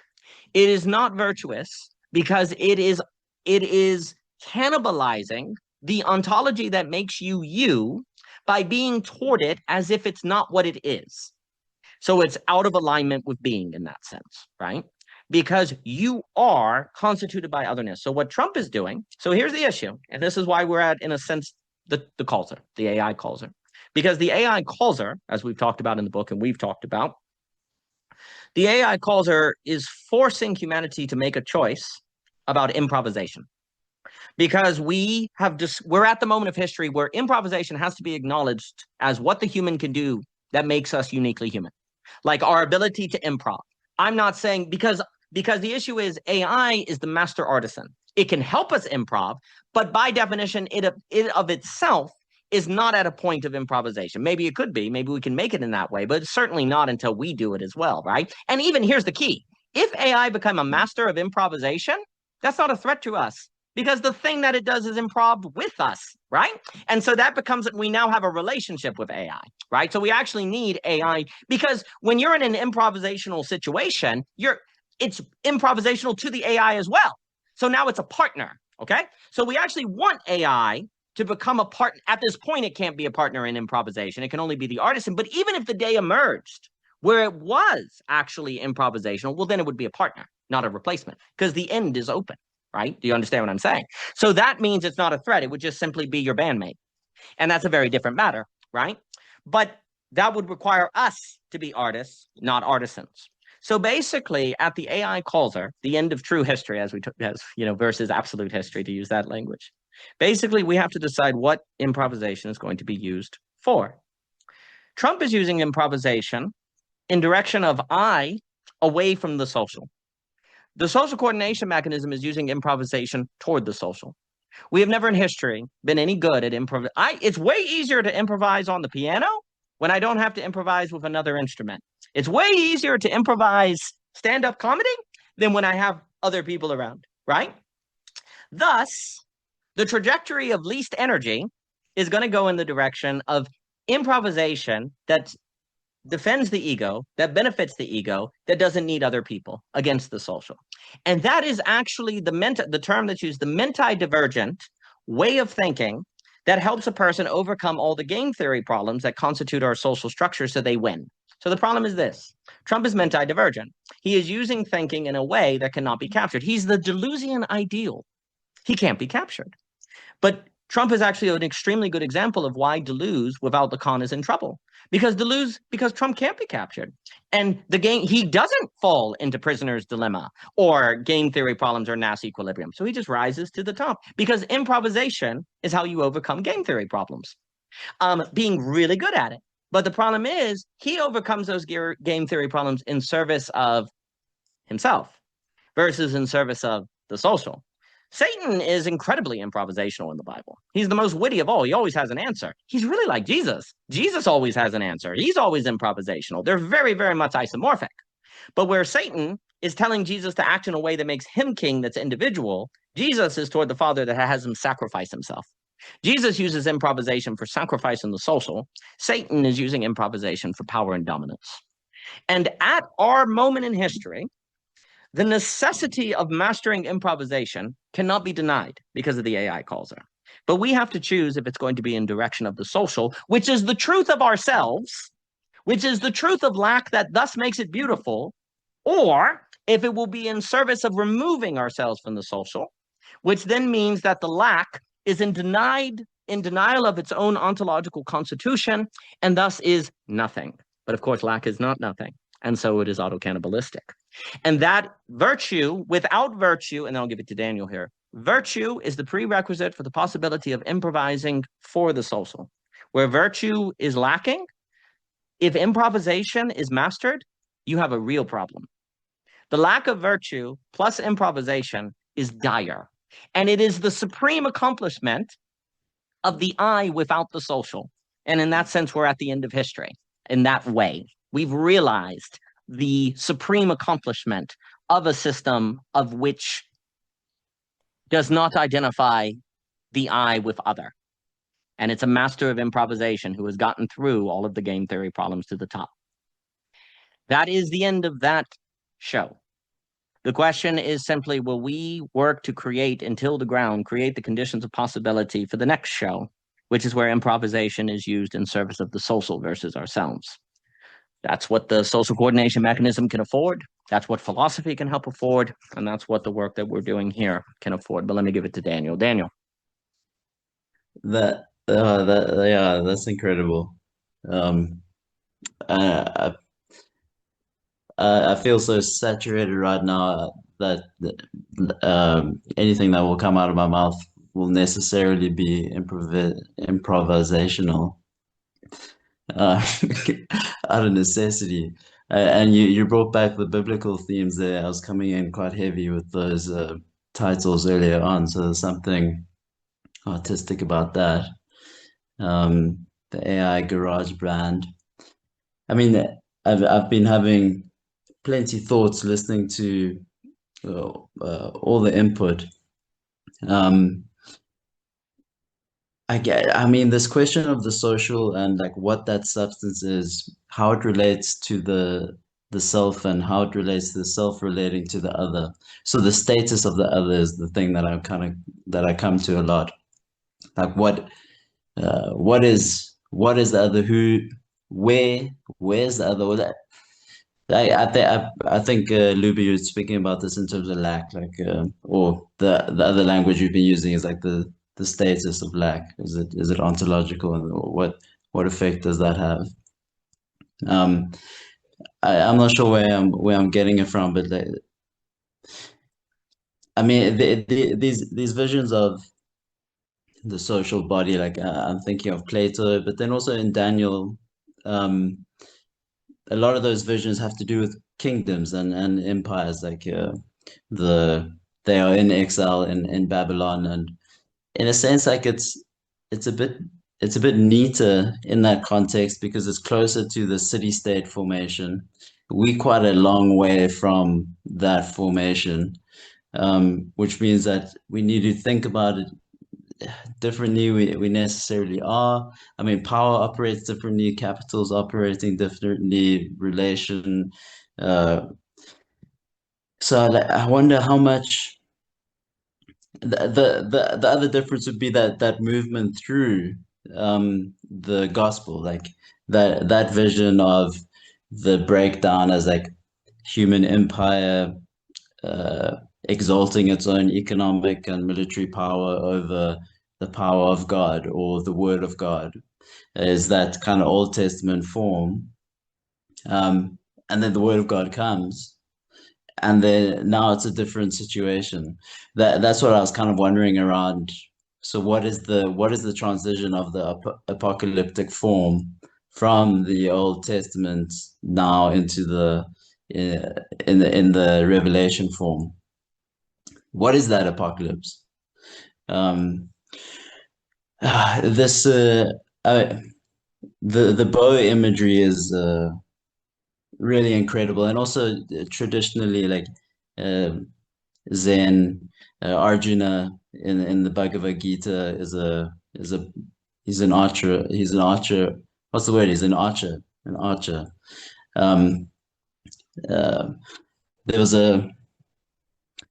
There there's a Daniel said you said the words are the arrows, and I mean this is incredibly potent, and I appreciate the way Cadell also really emphasizes this, like the cut or the harm that a signifier can do. But there's this kind of, it's strange because at the same time it can be so we can be so excessive in our use of, we can just spill words.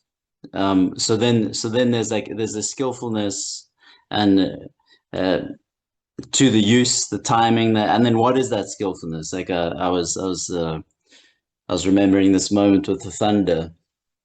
There was a receptivity to the hearing of the thunder. It's like a very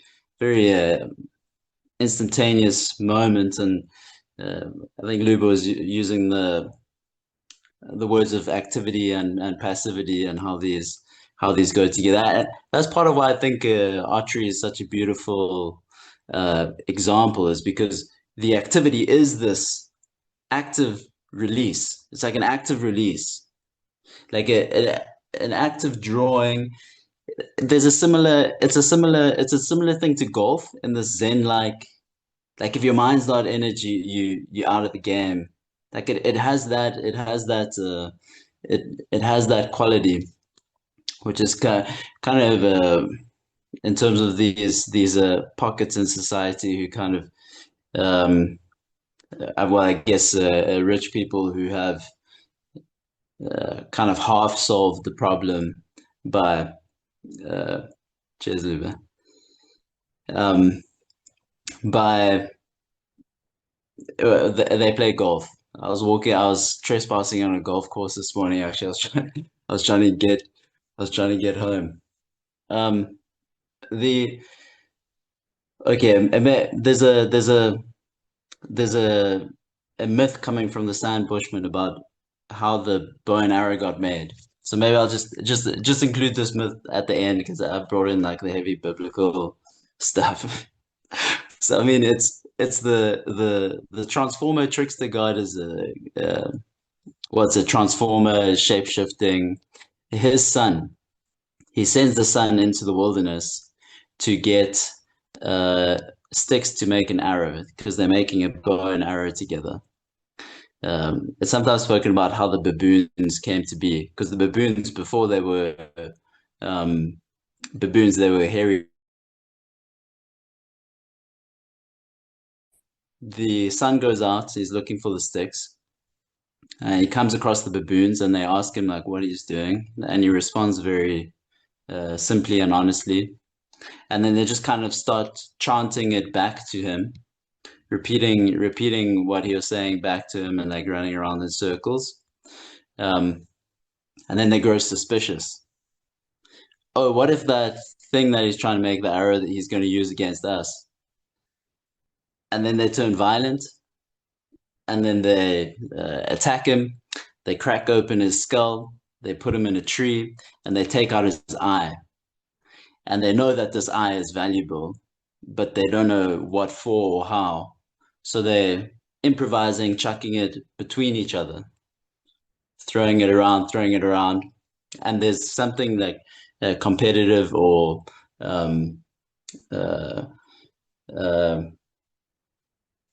I don't say gamified, like holding and releasing the ball. Yeah, maybe I'll each telling is its own telling, but that's where I'll cut it off. The way that Kagen reacts is how the baboons, how the little hairy people become baboons.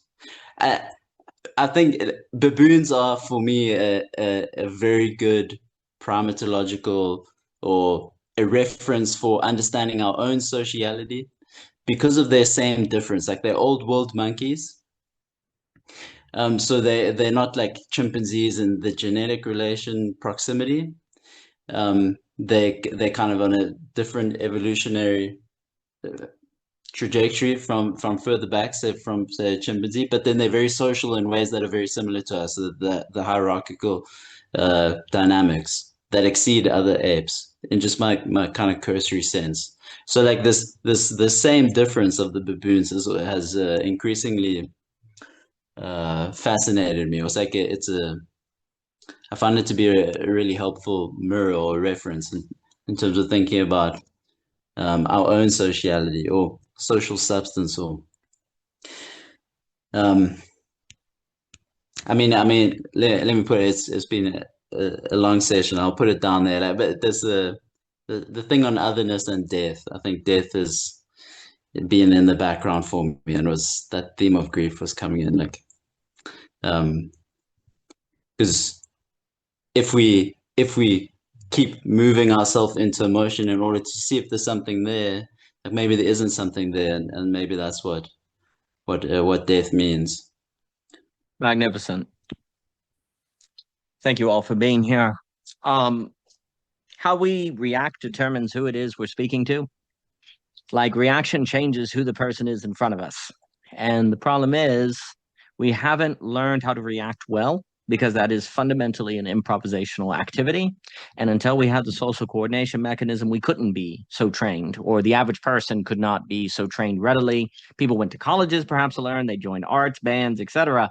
But how we react is almost like a magic trick that changes who the person is in front of us. So reaction really matters, but you see, here's the problem. Reaction happens so quickly and so fast. It's like Ebert would say, you just find yourself in thought. You just find yourself in reaction, right? Well, that means it seems like we're kind of doomed then to not have much control over who it is we're speaking with, or what we do, right? Well, this is where freedom is found in that pause, like Ebert was saying on the stage, you stop, right? So much freedom is found in just the ability to stop, because the stop gives you the ability to control how you react. And very often what you need to do to react well is to say no to your temptations to react poorly and go with the movement of which is already moving toward that other person because you're speaking with them. If you are in relation, you're already moving toward them, right?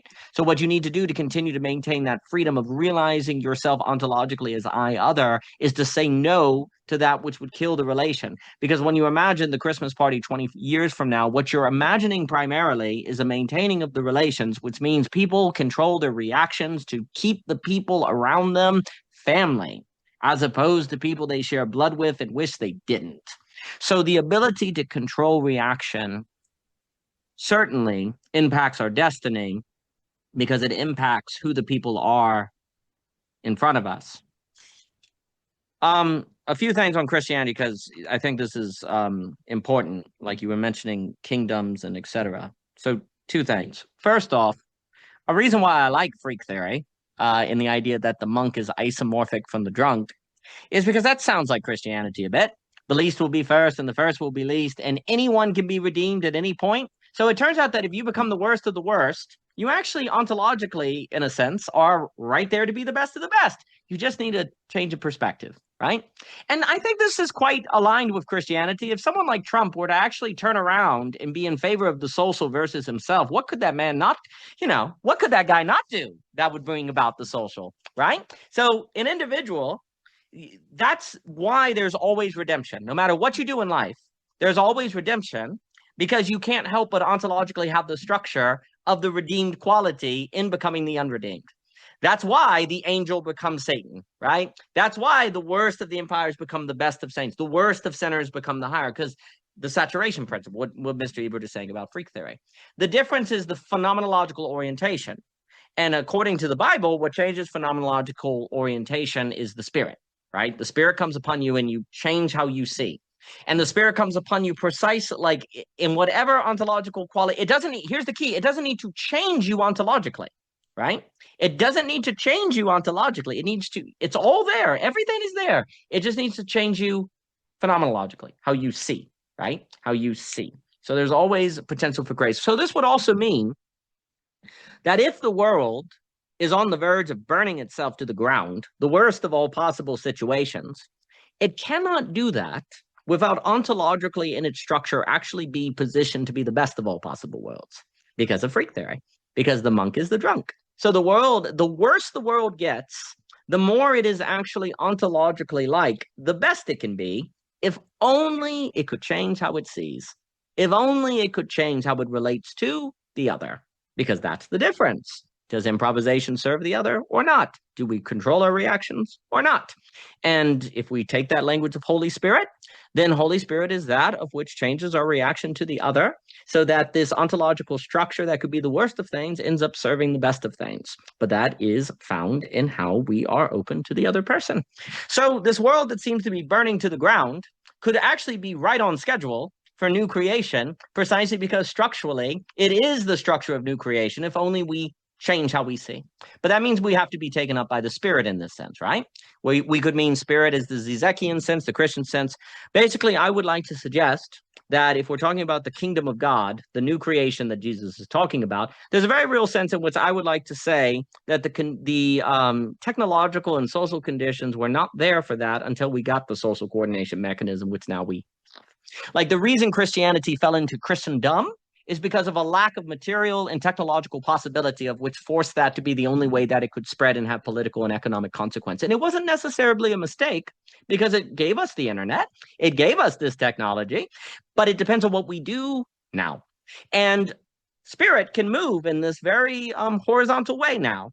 And it can kind of move without being overly vertical, if only we believe in the technology and use it. That's also a reason why it's dangerous for the Christian to treat technology as demonic, as bad. And what we need to do is get back to no, this technology here is absolutely making possible a community, a global system, a community of spirit versus a kingdom, if you will, right? This can be the kingdom of spirit.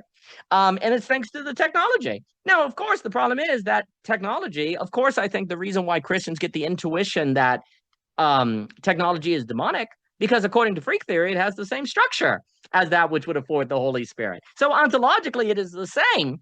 But that's not because it is evil. That's because the way we are using it is wrong. The way we see it is wrong. The way we use it for one another is wrong. It can be used for the flow of spirit. And as I think, like, hopefully spaces like the net, you get the spirit, the feeling of spirit in the social. You get these in dialogue. You get these in these spaces. People are learning how to use the body. That is all the movement of spirit, of which is making us then more I other versus I self, and thus makes us more able to learn how to improvise in service of the other, which I think is the characteristic and quality of Holy Spirit. Holy Spirit is improvisation for other. And that's the Pentecost, like that's always been in the Pentecostal, the charismatic. There's been this sense of the need for improvisation, right? The problem is there hasn't been the technological condition there by which to do it in a manner that was mediated, so it didn't become chaos. It also needed philosophy and working with language, and owning the body and doing the psychoanalytical work of coming to terms with negativity and all of that. If you go to pure excess, if you go to pure deluge, I associate Pentecostalism and deluge. If you put those things together without going through lack, you get destruction, right? But you can't get that without it being isomorphic ontologically to the Holy Spirit. You just have to change your perspective.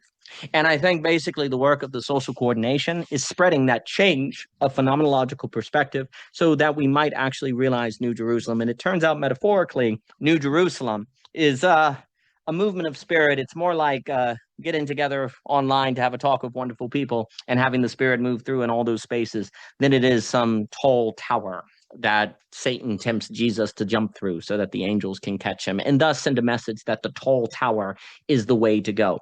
In a way, all of Satan's temptations of Jesus in the wilderness are a reification of vertical power structures. Jump from the tower, they'll see. I'll give you the domain. I'll give you automatic power. Just turn rocks into bread. These are all displays of vertical power, top down. And Jesus turns it down in order to go gather 12 who will spread versus scale, who will spread the spirit, and then the spirit will climb up into the ranks of the political and change people. And it's been kind of stuck there, getting saturated until we made this technology where it can spread again like an estuary. The water is flowing into new saturations. Jesus, in resisting Satan, is leaving himself open to the possibility of a movement via spread and 12. But of course, the other thing that Satan is tempting Jesus with is avoiding the cross, to get what's on the other side of the cross without going through the cross. A reason we have avoided the political and social possibility of Holy Spirit is because it means you will go through subjective destitution. It means you will suffer grief. It means you will encounter your own ineptitude. It means you will encounter your lack of power. But that's precisely what God did in Jesus. And to be like Jesus then is to do the same, and to believe that that is a precondition to open the possibility of the movement of spirit, which opens new political, social, and economic possibilities, which in this particular moment of history are what we need. Thank you, gentlemen. It's been a complete pleasure. Have a wonderful day.